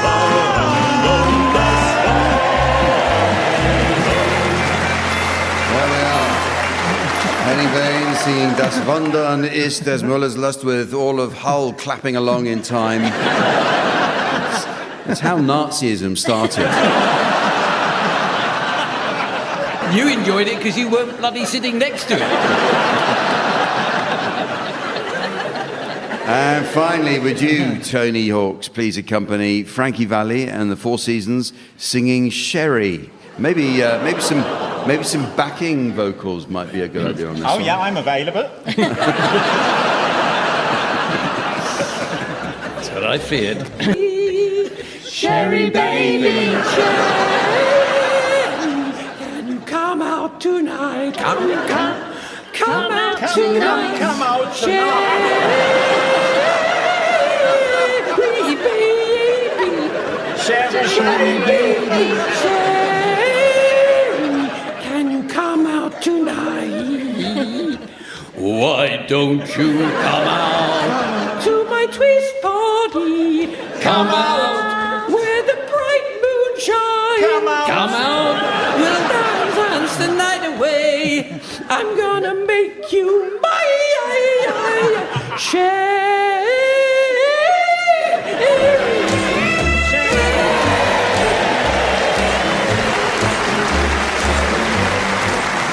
Okay. Well, the teams are going to do a spot of acting for us now in the round called Sound Charades. In our version of charades, team members are permitted to use their voices. So Lucy and Rory, you're to start, please, and your title will shortly be displayed to the audience via the laser display screen. And for listeners at home, here's the mystery voice. How to train your dragon. How to train your dragon. So this is a film and it's 5 words. 5. 5 words. Morning, Mr. Pavlov. Morning, Mrs. Pavlov. How are the experiments going? Oh, very well, yes. Very encouraging. Have a look. Don't mind if I do. So, I put the bowl of food in her cage. She's not going anywhere near it. No, but then look what happens when I ring this bell. Oh, she's eating. That's right. Oh, she's a lovely little thing. What do you call her? Deborah Meaden.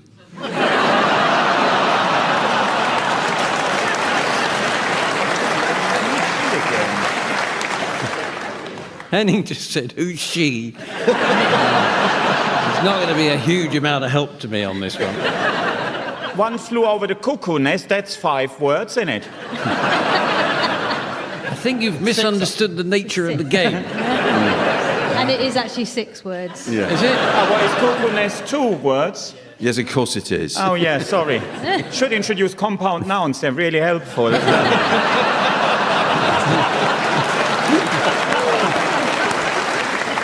I've got to be honest with you. I haven't got a clue. Well, it's what the show's all about. That's 5 words, isn't it? It's 5 words. You're not even going to have a go with the word? No? No. Okay, all right. Well, it is just a bit of fun. It was How to Train Your Dragon. Oh, is that a film even? Yeah, I mean, that's the trouble, isn't it? You have to guess something that you've never heard of in the first place. Your turn, Tony and Henning. Your title is now being exhibited on the laser display board. And once more is the mystery voice for listeners at home. The artist formerly known as Prince. The artist formerly known as Prince. Strange reaction. Yes, so this is a slight change here. This is actually a singer, okay? And it's 6 words. What? And it goes like this. Good morning, you're Andrew.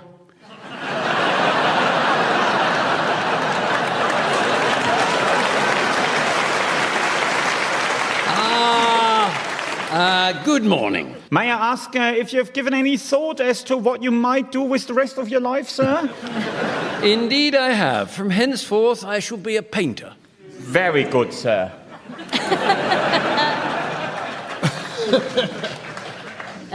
It is the artist formerly known as Prince.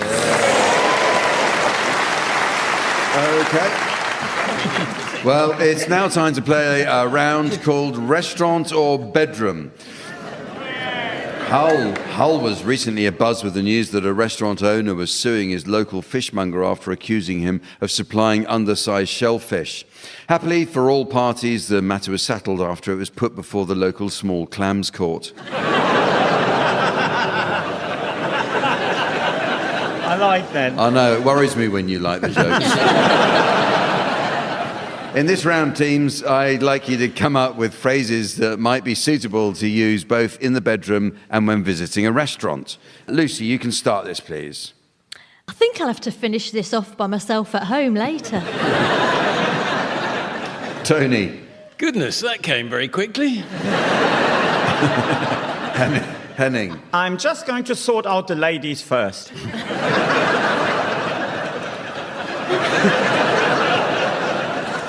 And Rory. I've got a nice semi on.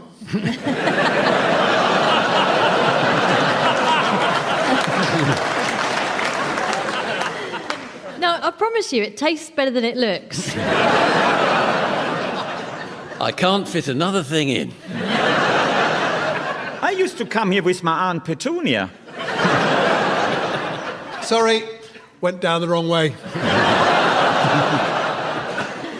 I'm sorry, you're going to have to go. I've got a coach party coming in at 8:30. Stop playing with it and just eat it. Nothing else, please. Just tell me what I owe you. Whose is a spotted dick? Now, I've told them it's your birthday, so they're going to stick a sparkler in your brownie.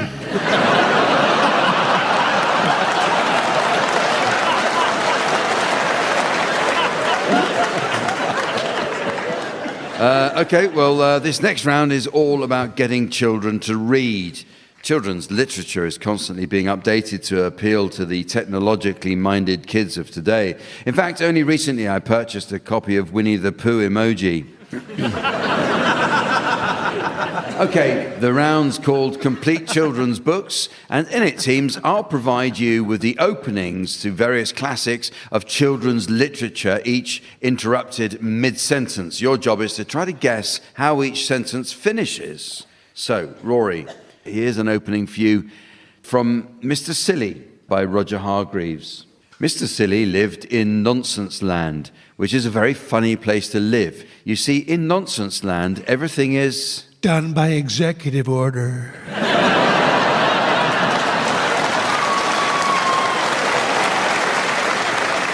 But he is as silly as it can be. Henning, this is one for you to finish. It's from The Cat in the Hat by Dr. Seuss. The sun did not shine. It was too wet to play, so we... cancelled the test match and called it a day. It actually goes on, sat in the house all that cold, cold, wet day. Lucy, how about this? It's from Funny Bones by Janet and Alan Allberg. On a dark, dark hill, there was a dark, dark town. In the dark, dark town, there was a dark, dark street. In the dark, dark street, there was a dark, dark house. In the dark, dark house was a dark, dark staircase. Down the dark, dark staircase, there was a dark, dark cellar. And in the dark, dark cellar were all the spare light bulbs.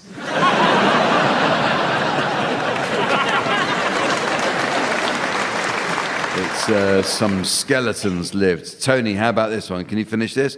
It's from Mr. Grumpy by Roger Hargreaves. It was a lovely summer evening. In Crosspatch Cottage, Mr. Grumpy was in a bad mood. In fact, Mr. Grumpy was in a very bad mood. This wasn't surprising, really, because it was nearly time for him to host I'm Sorry I Haven't a Clue.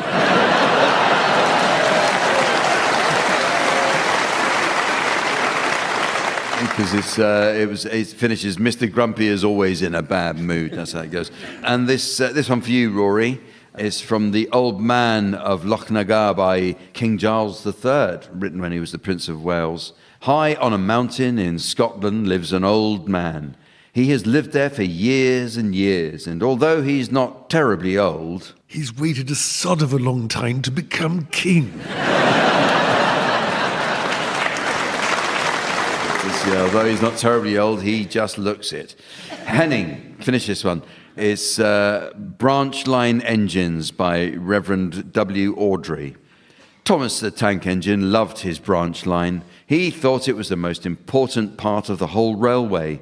He had Annie and Clarabelle, his faithful coaches, and he enjoyed pulling them up and down the line all day. But Thomas really wanted to pull Clarissa, who was first class.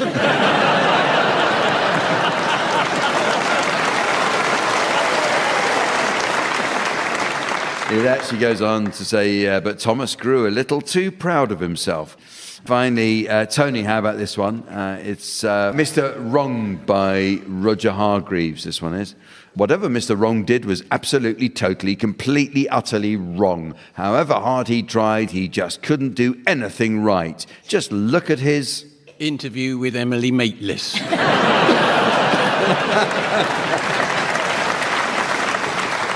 Just look at his house, it says. Here's some for any of you to have a go at. Just jump in if you've got something. Another one from Roger Hargreaves. This one's Mr. Good. Mr. Good is very good. He always makes his bed, he always cleans his teeth, and he always wipes his feet. He never slams doors, he never forgets birthdays, and he never ever tells lies. Mr. Good is very, very good. However, Mr. Good gets on everybody's tits.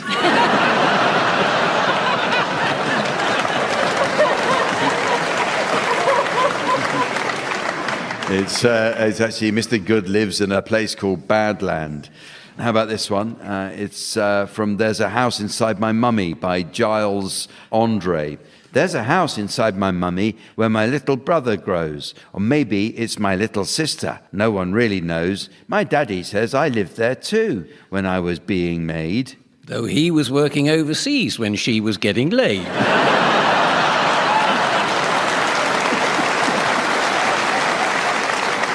Oh, Tony, now it finishes, but I don't remember very much about it, I'm afraid. Well, it's time for some music now in the round called Swanny Kazoo.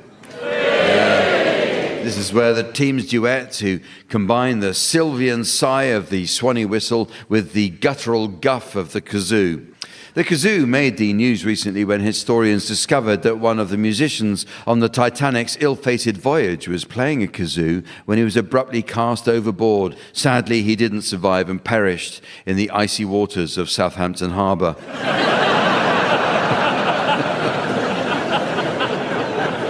For this round, piano accompaniment will be provided by Colin Sell. Incidentally, Colin had some unexpected interest recently from the advertisers Saatchi and Saatchi, who've used one of Colin's own compositions in a brand new TV commercial for piano padlocks.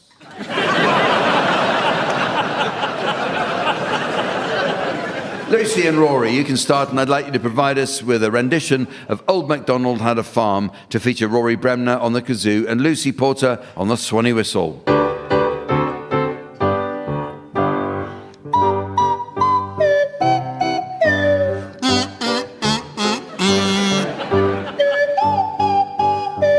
Some ducks.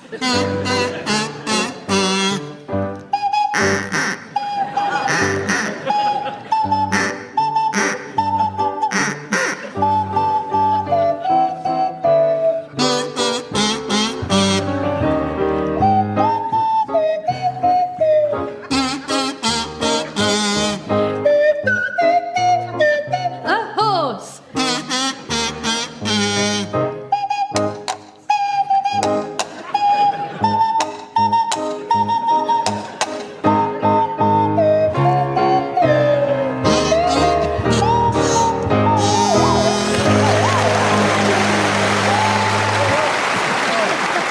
You now, Tony and Henning, I'd like you to provide us with a rendition of Tequila to feature Henning Vane on the kazoo and Tony Hawks on the Swanny whistle.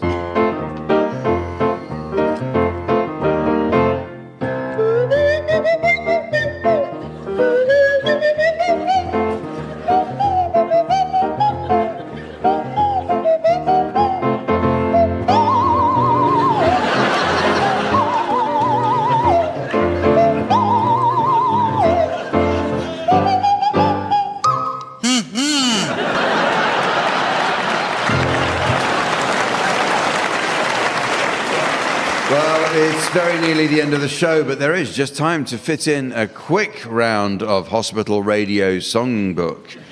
Our own Sven is currently working as a hospital orderly, but recently partnered up with a gentleman colleague who happens to be the hospital's top anaesthetist. Sven says he's been assisting him as he visits his patients. Late last night, he even permitted Sven to help him knock one out in the operating theatre.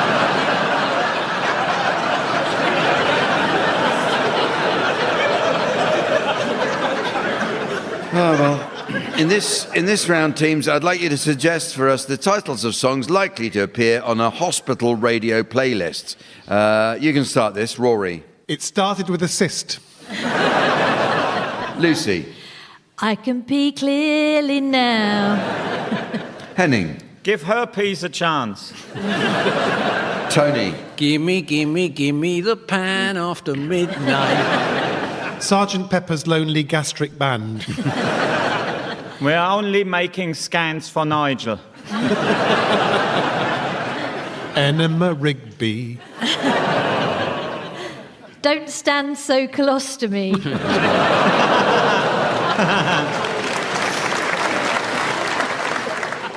Owner of a donor heart.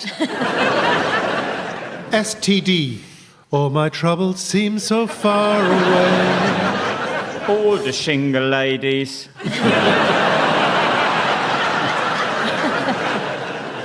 This gown ain't big enough for the both of us. I'm in the mood for Lansing. Lady in bed. Talking about my constipation. How deep is your glove?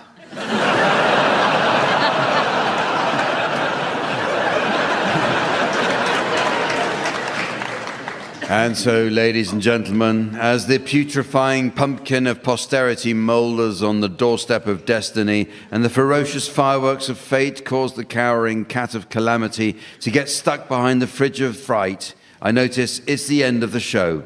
So, from the teams, Sven, myself, and our audience here in Hull, it's goodbye. Goodbye. Rory Bremner, Tony Hawks, Lucy Porter and Henning Vane were being given silly things to do by Jack D, with Colin Sell setting some of them to music. The programme was devised by Graham Garden, the script consultants were Fraser Steele and Stephen Dick, and the producer was John Naismith.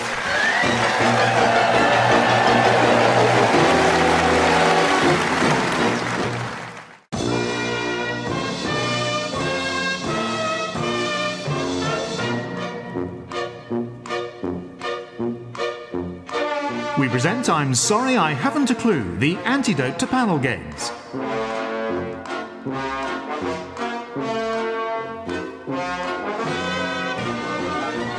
the piano is Colin Sell, and your chairman is Jack D. Hello and welcome to I'm Sorry I Haven't a Clue at the Royal Festival Hall. This fine concert hall was completed in 1951 as part of the Festival of Britain exhibition. Amongst the UK's brightest exports championed at the Festival of Britain was the BBC. Lord Reith, the corporation's first Director General, said the purpose of the BBC was to inform, educate, give them hell and storm Parliament. Don't worry, this is the BBC. We can change that in the edit.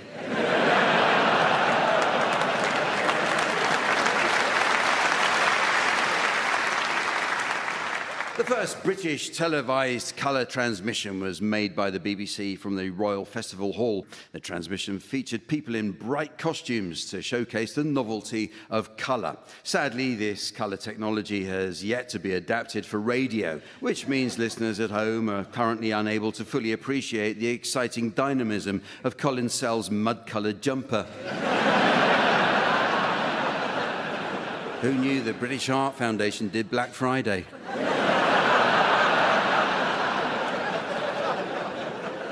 London's South Bank has a long history. In 1016 AD, this area was besieged by Viking marauders who sailed up the Thames, looting local communities and putting many townsfolk ruthlessly to the sword on the orders of their king. He was called Canute the Great, at least he was in the chronicles of Anglo-Saxon historian Ethelstan the Dyslexic.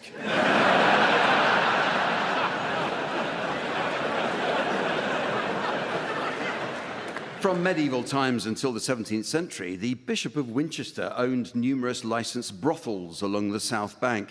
Under the bishop's ownership, prostitutes were known as Winchester geese, and contracting a venereal disease was commonly referred to as being bitten by a Winchester goose.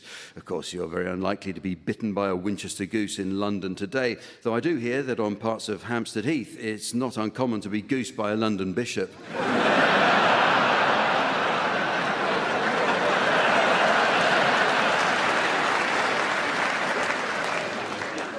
Close by here is the famous Waterloo Station, which was the London terminus of the Eurostar service before it was moved to St Pancras. In fact, when the Channel Tunnel opened in 1994, the British government arranged a special inaugural journey from Paris to London. After President Mitterrand was first greeted at Waterloo Station before being driven via Trafalgar Square, he began to suspect someone was trying to make a point. As he sat down to lunch at the Surrender Monkey Bistro.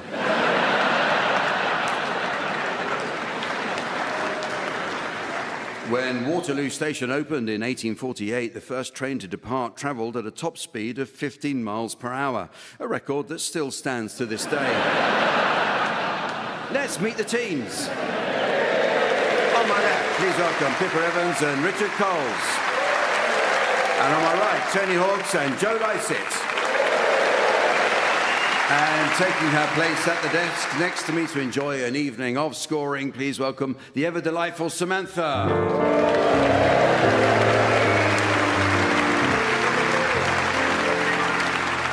Well, we begin this week with a round called New Company Slogans, and in it I'd like you please to suggest more honest advertising slogans for some of our best-known companies and products. You can start this, Tony. The US government may contain nuts.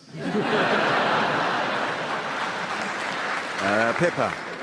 British Airways, we're not happy till you're not happy. Joe. Calpol, tranquilise your kids. And Richard.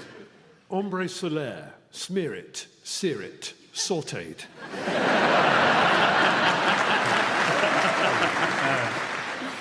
Thames Water, we're full of shit.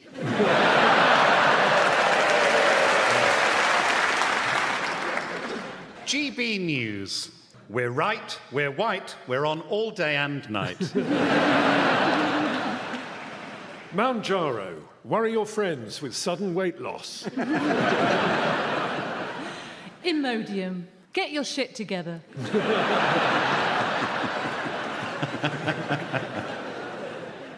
Boeing, Our latest product just dropped.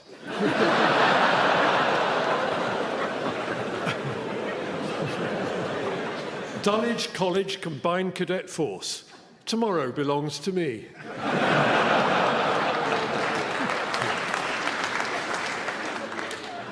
Tupperware. Why throw your food out tonight when you can throw it out in 3 days' time?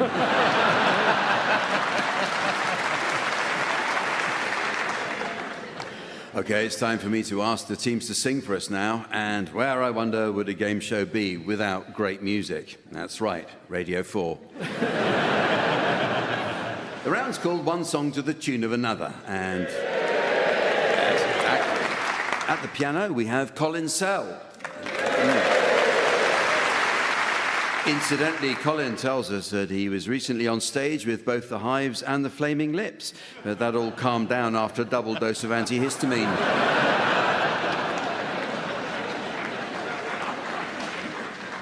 We'll start with you, Tony Hawks. I'd like you to sing the words of Bohemian Rhapsody by Queen to the tune of Let's Go Fly a Kite from Mary Poppins.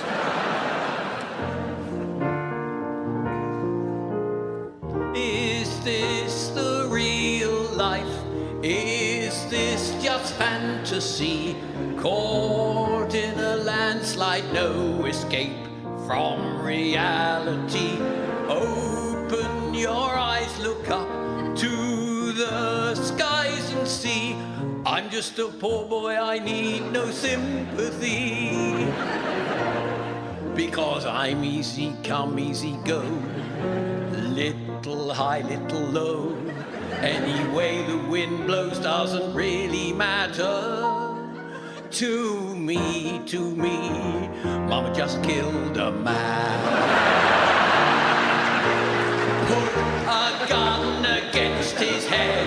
Pull my trigger, now he's dead.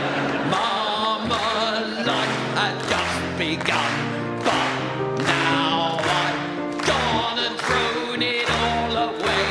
Mama, oh, didn't mean to make you cry.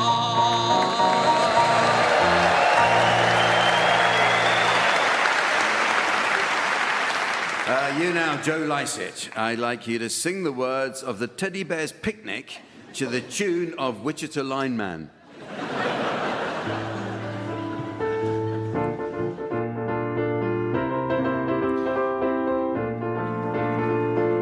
If you go down in the woods today, you're sure of a big surprise.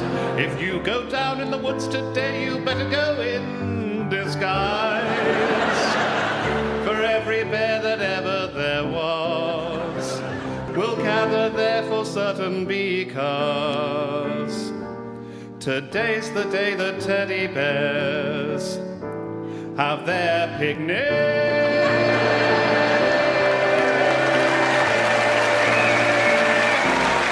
Teddy bear who's been good, it carries on, is sure of a treat today. There's lots of marvelous things to eat and wonderful games to play. Beneath the trees where nobody sees, they'll hide and seek as long as they please, 'cause that's the way the teddy bears have their picnic.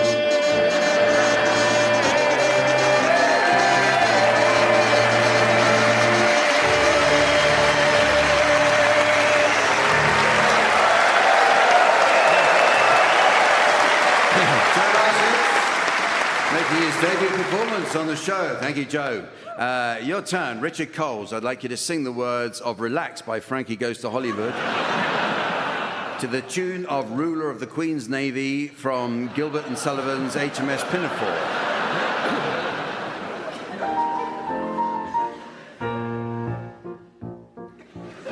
Relax, don't do it when you want to go to it. Relax, don't do it when you want to come. Relax, don't do it when you want to suck it, chew it. Relax, don't do it when you want to come. Relax, don't do it when you want to come. But shoot it in the right direction. We're making it your intention. Shoot it in the right direction. We'll make your intention.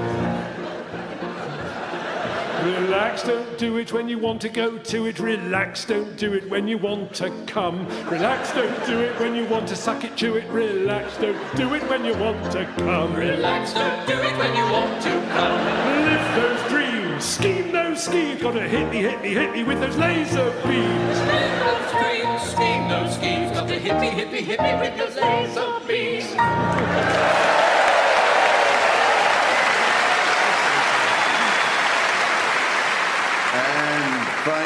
Finally, Pippa Evans, I'd like you to sing the words of The Ugly Duckling to the tune of The Power of Love by Jennifer Rush.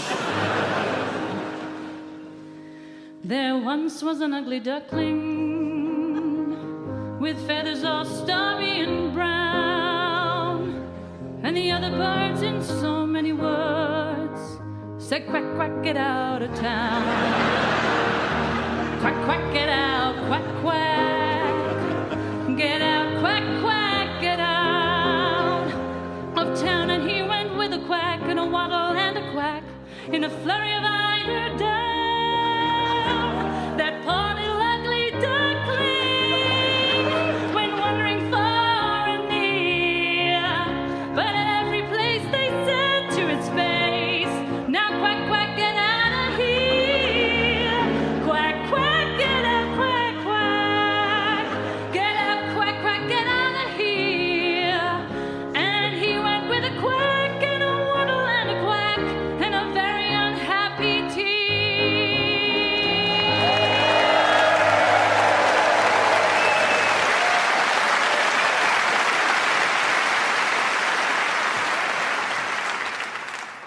Well, I liked it. This next round is called Word for Word, and it's all about words. Only the other day, I read an interesting fact about the English language. Apparently, if you were to list out loud all the numbers from 1 onwards, you wouldn't use the letter B until the word billion. I tried it myself, and it's actually not true. I barely passed the number 98 before I said bollocks to this.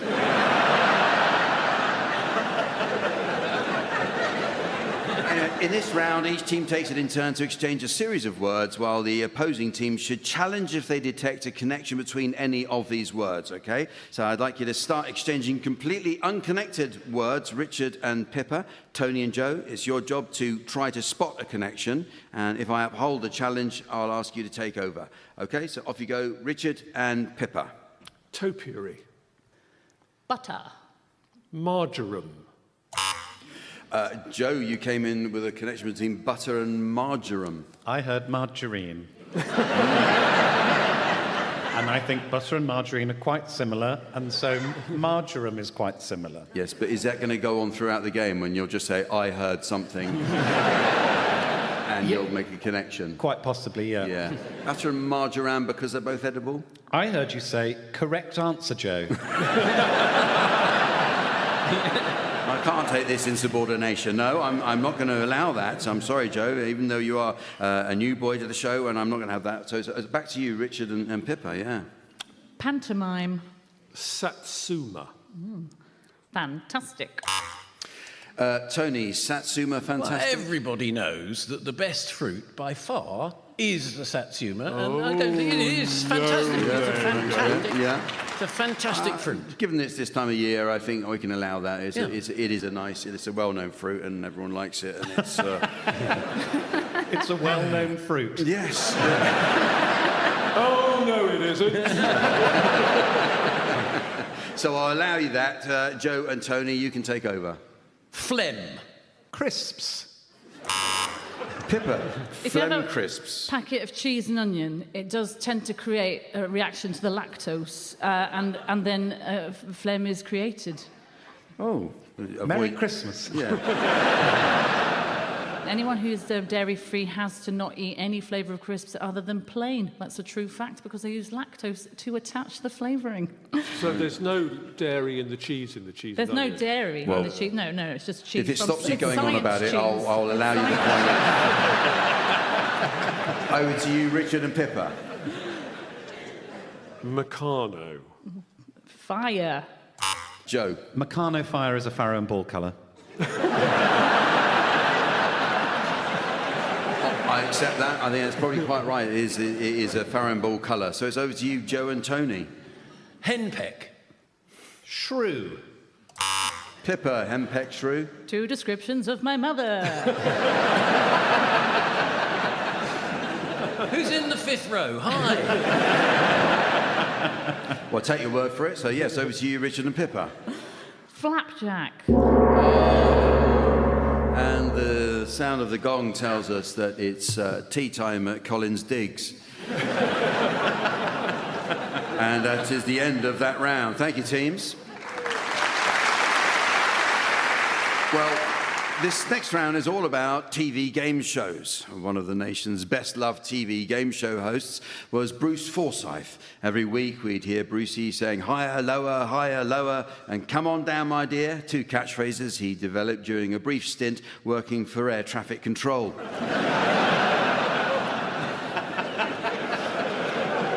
However, the game show we'll be playing is called Catchphrase, and in our version of Catchphrase, each team has to guess as many well-known sayings, expressions, or idioms as possible against the clock from clues provided by their opponents. So you'll be our first contestants, Tony and Joe. Pippa and Richard will act out short clues for each of your catchphrases, and your job is simply to guess as many of the catchphrases as you can before your time is up. So, Tony and Joe, your time starts now. The Great Unwashed. I see you've cleaned the room from top to bottom with your brush and bucket of soapy water. Yes, I've scrubbed every inch except that metal thing in the fireplace.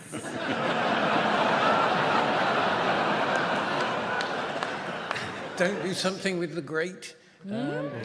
Yes. Yeah. Keep going. Yeah. Don't dirty the grate. No. What? Oh, somebody's going to try and help me in the audience. Keep going. The audience are on the edge of their patience.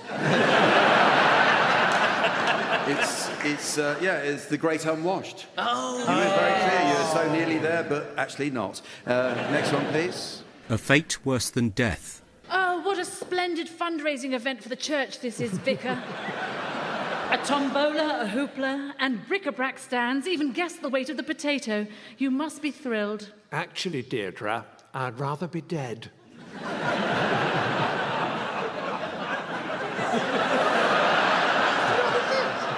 Yeah. No. You two are on fire, aren't you? Or was that just wishful thinking? It was a fate worse than death. Oh. Yeah. Okay, next one, please. Point Percy at the porcelain. Hello, Harrods Dinnerware Department. Oh, hello, Janine. It's Nigel from the food hall. I've got a Mr. Sledge with me from America. You know, the R&B singer. Would you be an angel and direct him to the fine china? Not a problem. Pointing Percy at the porcelain. Yeah. Okay, next one. Piss or get off the pot. It's the last one. Have a go at it. Deirdre, what on earth are you doing with the tea set? I'm so sorry, Vicar. There's someone in the lavatory. Well, hurry up. I need to put the tea bags in that. I haven't got a pot to piss in. Not 100 miles away from it. But... Shit in a kettle? What?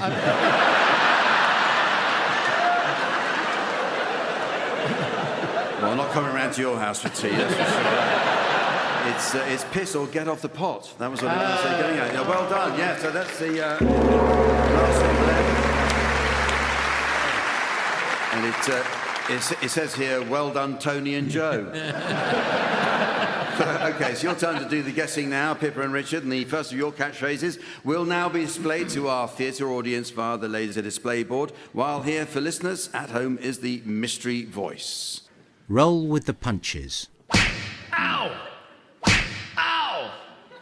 Ow! And would Sir care for this bap as well?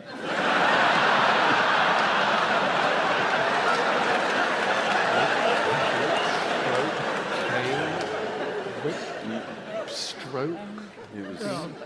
Yeah, so it's roll with the punches. Yeah. So next one, please. Blowing one's own horn. How on earth are you able to do that?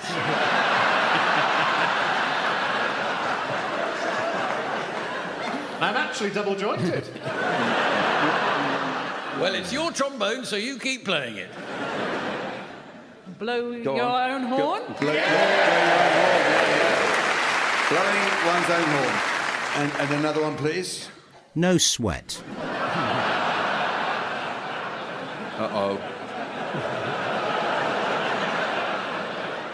Hello, Mr. Windsor.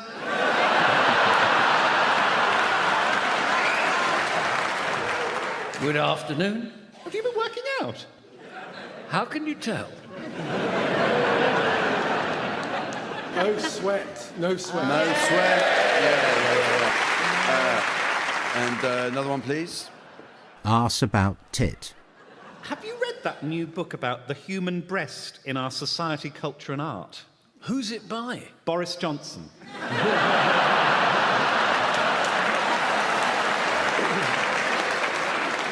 Is it arse over tit? Arse about tit. Arse yeah, about yeah, I think we tit. let you have that one. Oh, I'm afraid time is up. The next game is a musical one entitled Songstoppers. Panellists from each team will take it in turn to sing the opening line to a series of well-known songs. It's the job of their teammate to answer each opening line in a manner likely to end the song altogether. So you can go first, please. Pippa and Richard, can we have your medley of first lines now, please? Sweetness, sweetness, I was only joking when I said I'd like to smash every tooth in your head. No, it's fine. I've just never been to an NHS dentist before.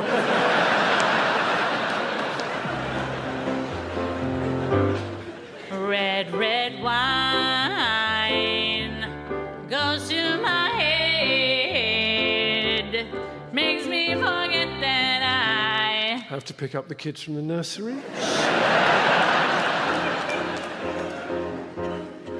Well, you can tell by the way I use my walk. I'm a woman's man. Oh, well, I got that all wrong, Richard.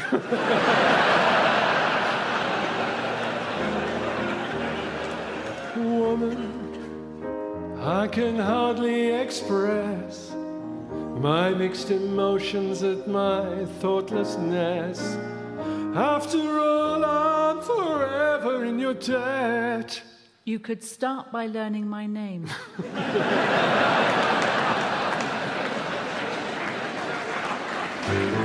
You shake my nerves and you rattle my brain. It's the ketamine, Elon.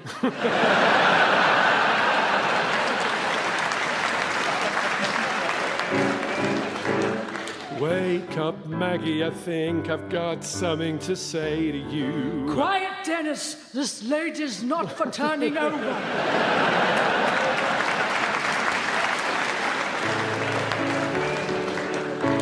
So this is Christmas, and what have you done? I have bought all the presents. I have wrapped them. I have cooked the food.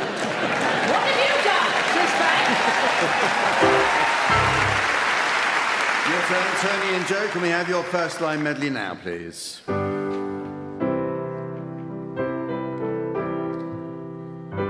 People say I'm the life of the party 'cause I tell a joke or two. No, they don't, Tony.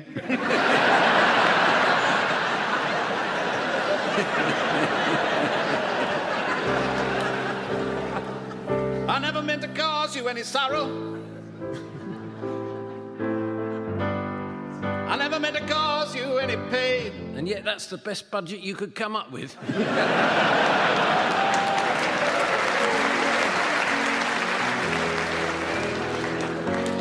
I know it's late. I know you're weary.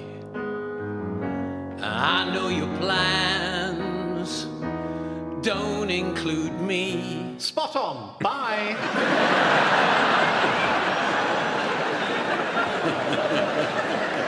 I don't like the laughs these are getting. Her hair is hollow gold. Her lips a sweet surprise. Her hands are never cold. And there's this easy inflate nozzle on her back.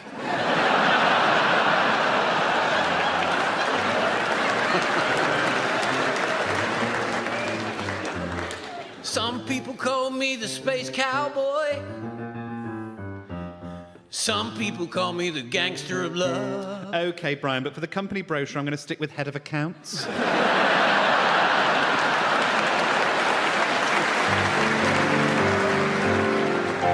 And we can build this dream together, standing strong forever. Nothing's gonna stop us now. Sorry, this room's been booked for another meeting.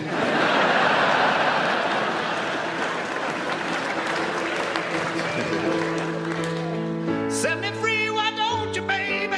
Because I don't work for the Prison Service Migrant Detention Department.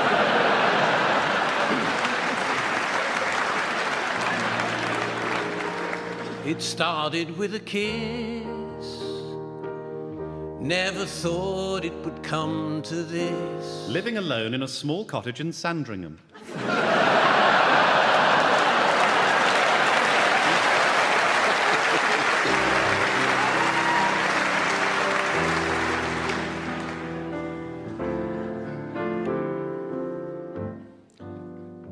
And now the end is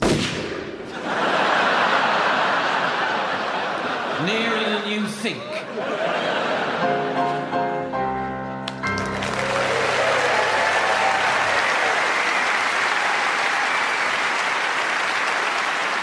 And so, ladies and gentlemen, as the panorama of perversity invokes the phantom of fake news and the Director General of Destiny flashes his CV down the toilet of eternity, I notice it's the end of the show. So from the team, Samantha and our audience here at the Royal Festival Hall in London, it's goodbye. Goodbye.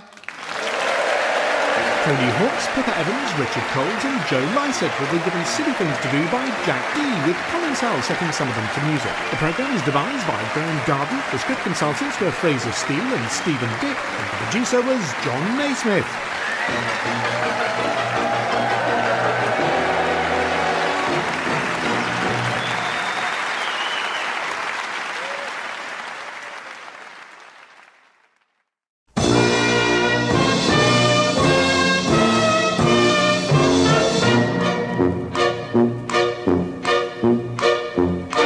We present I'm Sorry I Haven't a Clue, the antidote to panel games.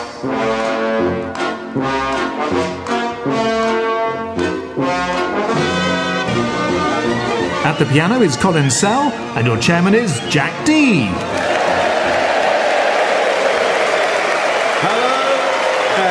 Welcome to I'm Sorry I Haven't a Clue. We're coming to you once again from the Royal Festival Hall, the glittering arts hub on the South Bank, and a destination described by North London taxi drivers as, nah, sorry mate. The Royal Festival Hall was opened in 1951 as part of the Festival of Britain. Among the new consumer items on display was the innovative Kenwood mixer, named after its designer, Mr. Kenwood Mixer. The South Bank spans the boundaries of the London boroughs of Southwark and Lambeth. Lambeth was once home to the artist Canaletto, and it was while living here that he famously painted Westminster Bridge at dusk. Completed in vivid oils, Westminster Council complained they only wanted it brushed over with hammerite. We couldn't visit Lambeth without a mention of long-term resident, the late Wally Smith. Not well known among the general public, Wally was the legendary BBC radio studio engineer on many favourite shows from the 50s onwards. Still working in his 80s, in 2023, Wally passed away peacefully in his sleep, recording an edition of In Our Time.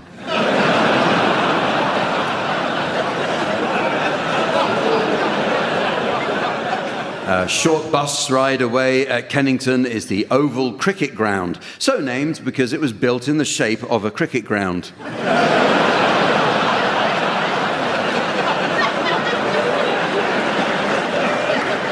In the 1990s, nearby Neal's Yard Dairy began selling its famous small batch artisan cheeses. Artisan is derived from artigiano, the Italian word for 16 quid cheddar.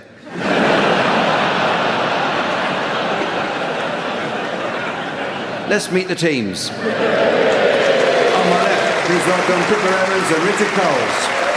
And on my right, Tony Hawks and Joe Lycett. And taking his place on the scoring desk next to me, please welcome our resident tree trunk in trunks. It's the immaculate Sven.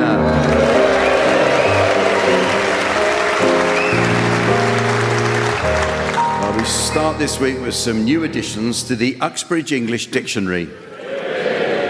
A good dictionary is essential for learning the correct use of similar terms. For example, many people don't know the subtle difference between the words landslide and avalanche. Well, landslide refers to the movement of rock, soil, or debris down a slope under the influence of gravity, whereas avalanche is what Italians do around midday.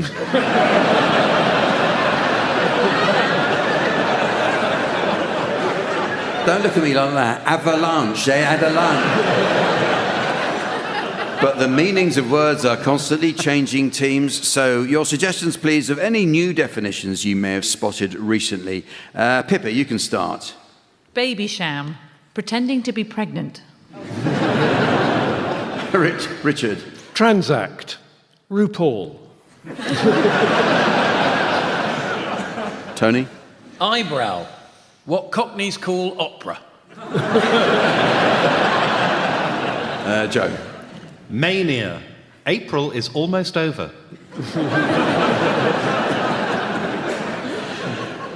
Menopause. Shut up, Gary. Niceties. Attractive sofas. Thought you were going to go in a different direction there. Loiter. Item used by smokers in Birmingham. Norway. A Geordie refusal. Laddish. A French bowl.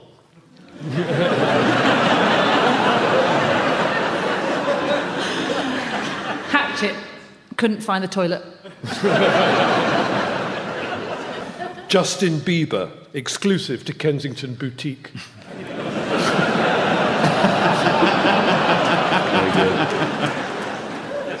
Muscular. Terrifying billionaire MAGA-loving vampire.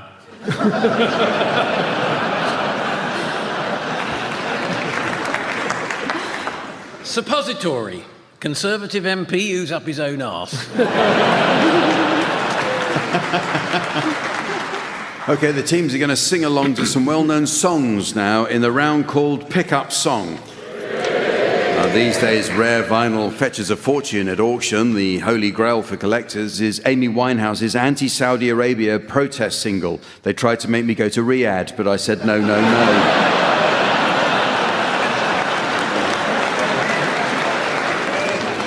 So in this round, Sven will spin the discs, and each of you will sing along to your discs until Sven turns the music down. If, on its return, you're within a gnat's crotchet of the original, I'll be awarding points. And points mean a frankly nauseating display of intellectual stasis. What do points mean? Prize! And this week's prize is just the thing for fans of Soviet-era antiseptic. It's this bottle of TCCCP.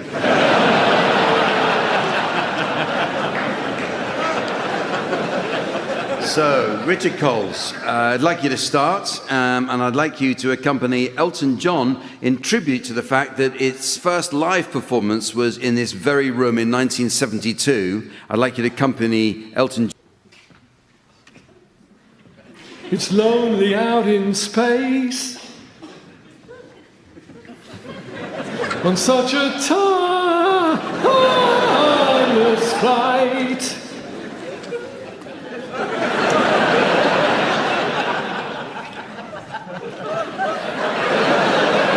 And I think it's gonna be a long, long time till touchdown brings me round again to find I'm not the man they think I am at home. Oh, no, no, no.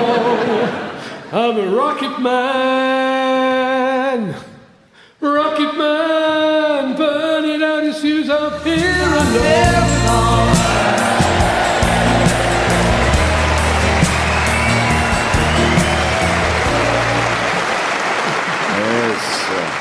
There's Richard. He's still got it, hasn't he? Okay, you're next, Joe Lycett. I'd like you to accompany Morrissey and the Smiths singing Heaven Knows I'm Miserable Now.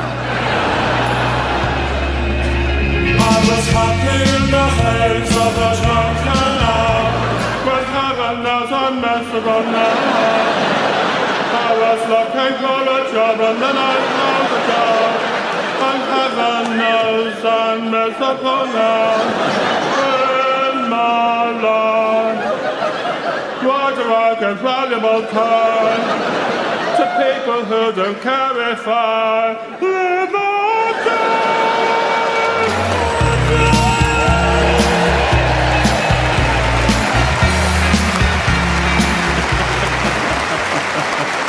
Very nicely there. You now, Pip. Just put it behind you and move on.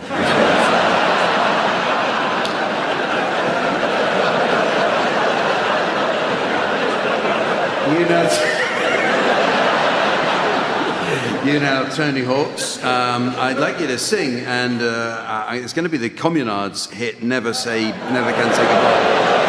But as we are blessed with the company of Richard Coles, the founder member of the Communards, I'd like him to accompany me on the piano with you.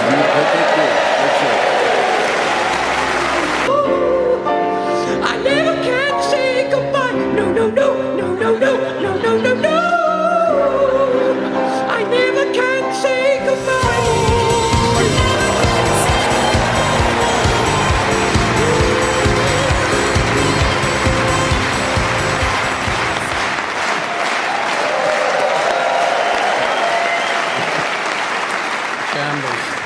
Thank you, Richard. It's not easy to play that with Colin mooning you from the wings.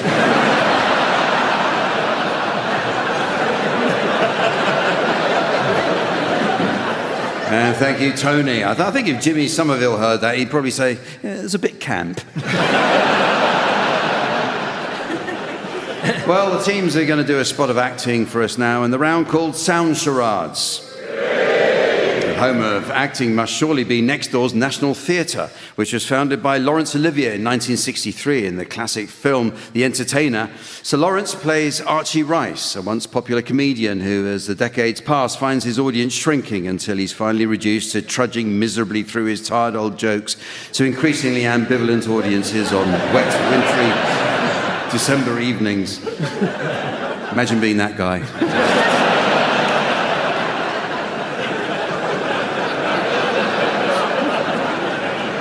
In our version of charades, team members are permitted the use of their voices. So, Pippa and Richard, you're to start, please, and your title will shortly be displayed to the audience via the laser display board. And here's the mystery voice for listeners at home. Tipping point. Tipping point. This is a TV game show, and it's 2 words. Oh, hello. I was wondering if you could give me directions. I'm looking for the illegal landfill site.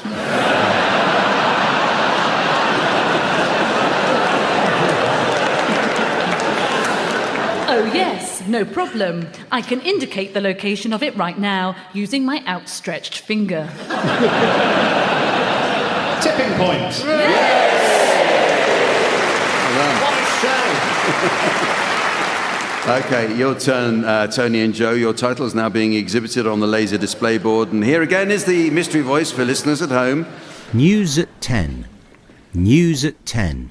Okay, this is a TV program as well. 3 words. Sad news. Apparently our Chinese correspondent, Zat 10, has passed away. We'll need a replacement.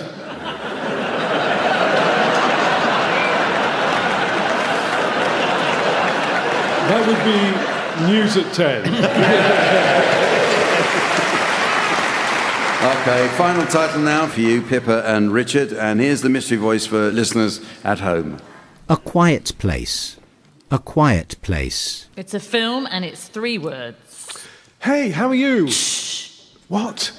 Don't disturb it. What? Shh.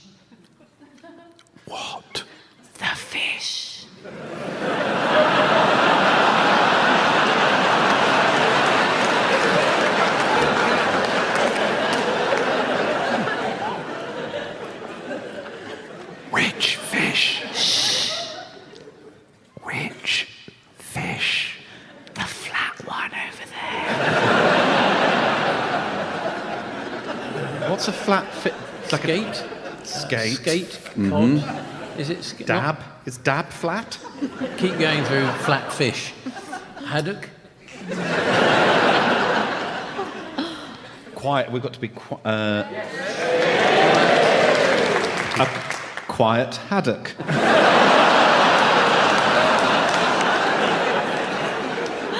Place. A quiet place.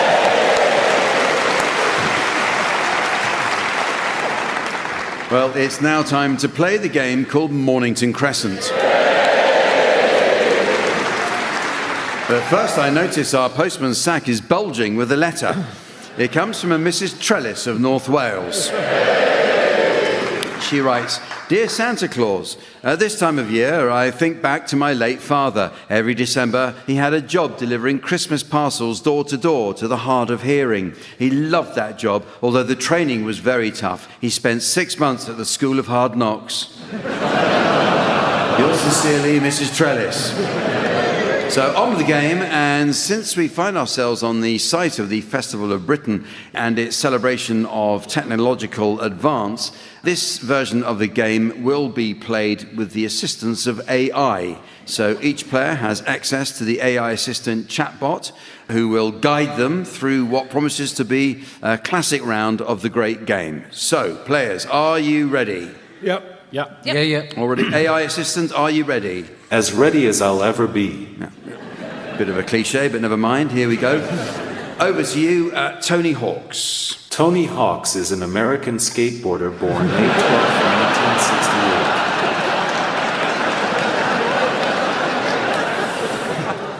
1968. Okay. Well, I think I could go Oxford Circus. Historically speaking, 3.5% of all possible openings have been Oxford Circus.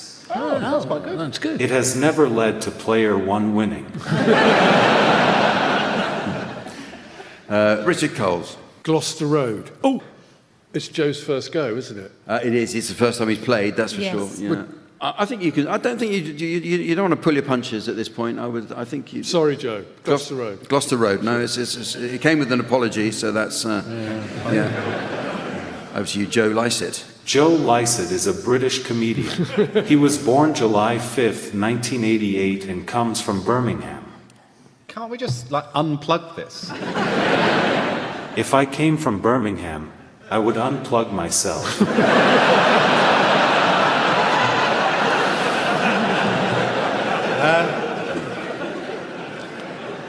Queen's Road, Peckham. Queen's Road, Peckham. Oh, well, overground. I would go then down to Green Park. Excellent move, Pippa. Thank you.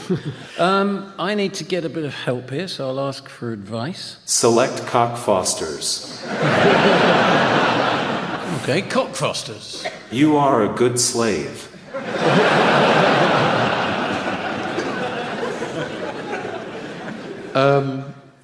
Waterloo. No, a better response is Mornington Crescent.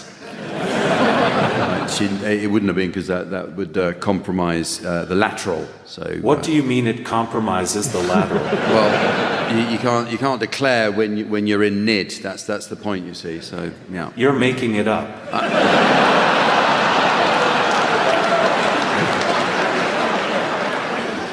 So, first time playing, is London City Airport acceptable? Acceptable. Good. London City Airport. London City Airport it is. Let's, if Nib is in play, then I'm going to go to Leicester Square. If you go there, the next player can go to Mornington Crescent. No, they actually can't. They can't go to Mornington. Why can't they? Because, we had a player who was in NID, and now they're not in NID. Also, Pippa's opening challenge was Green Park. So that's really basically where... What about vectoring the parallels? No, you can't vector the parallels. I mean, if you paid any attention to Stovid's revision of 1972, not least of which the Bucharest Convention, then you'd have known that anyway. I'm surprised you didn't know that. But that would involve opening the North Transit algorithm. All right, well then let's open it. I'm afraid I can't do that, Dave. Yeah. It's Jack, actually. I'm afraid I can't do that, Jack. Seven Sisters. Seven Sisters. Are we still in it? We're still at the Royal Festival Hall, actually. Well, once is common. I can't believe it. Mornington Crescent. It is.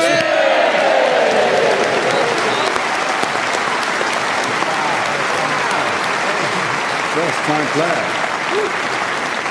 Okay, next is a round called Marching Time. I see Colin has cleared a path for the teams to march around on, so platoon by the left, quick march. Okay, teams, in this round we're going to try out some marching chants for other non-military occupations. So I'll call out the name of each team in turn together with the name of a different occupation or group, after which you teams will begin your chant. And the first up is Tony and Joe, and you will be Thames Water executives. We get paid for building drains. We get paid for building drains that overflow each time it rains. That overflow each time it rains. Filling rivers day and night. Filling rivers day and night. We get a bonus, you get shite. We get a bonus, you get shite. Your turn, Joe, and you'll be beauticians. For a price that's very fair. For a price that's very fair. We remove unsightly hair. We remove unsightly hair. Including, and we must be blunt. Including, and we must be blunt. The strip that's down there on your front.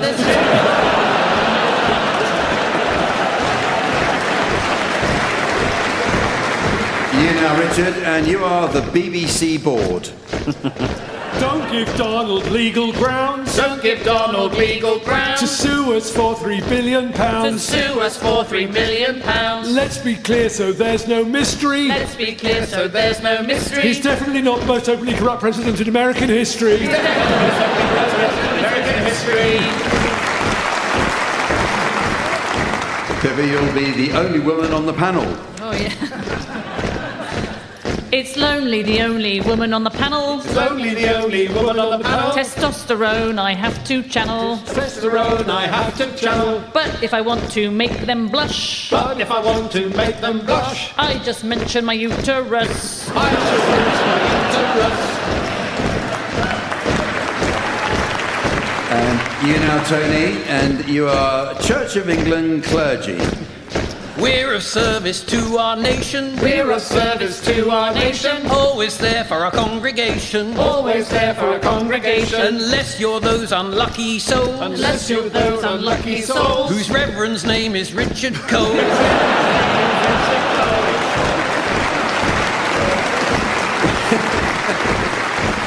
Richard, now you are Sandringham staff. Don't forget the switch today. Don't forget the switch today. Butler, maid, cook and valet. Butler, maid, cook and valet. HRH is now just Mr. HRH is now just Mr. Don't let him anywhere near your sister.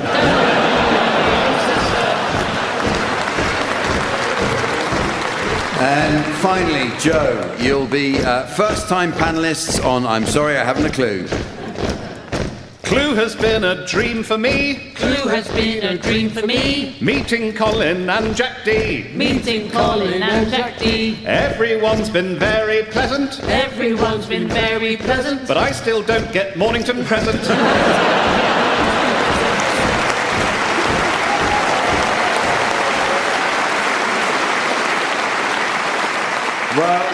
Well, it's very nearly the end of the show. But there is just time for a festive round called Christmas or Bedroom. Now, always keen to maximise profits, TV companies have moved into seasonal merchandising. For example, supermarkets now stock Lee Mack's 1% Club Christmas crackers, Bradley Walsh's The Chase Christmas crackers, and there are even old Greg Wallace MasterChef Christmas crackers. The Greg Wallace Christmas crackers are unique as they pull themselves.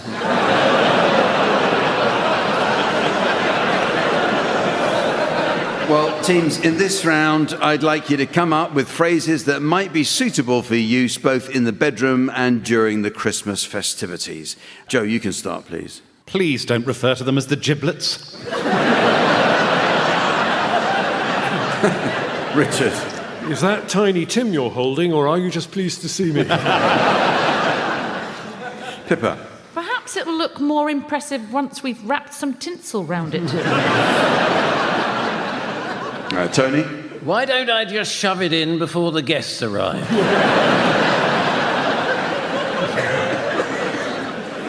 It's not the same since Nan died.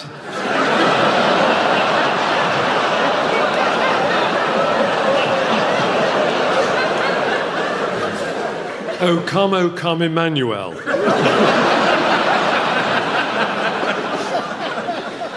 Feels like there's still a tangerine down there.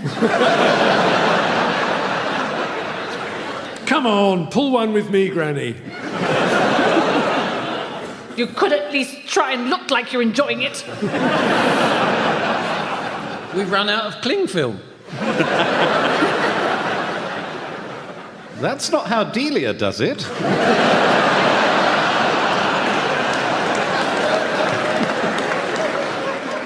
Well, it's lovely, but I think it might be a bit too small for me. If you can get it up in the window, the neighbours can enjoy it too.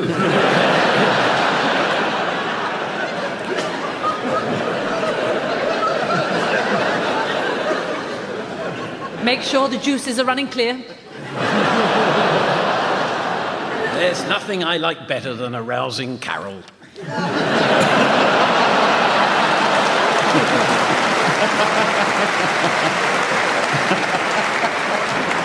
And so, ladies and gentlemen, as the baleful bang of brevity issues forth from the cruddy Christmas cracker of calamity, and the mini screwdrivers of destiny are lobbed into the pedal bin of posterity, I notice it's the end of the show. So, from the teams, Sven, and our audience here at the Royal Festival Hall, it's goodbye. Goodbye.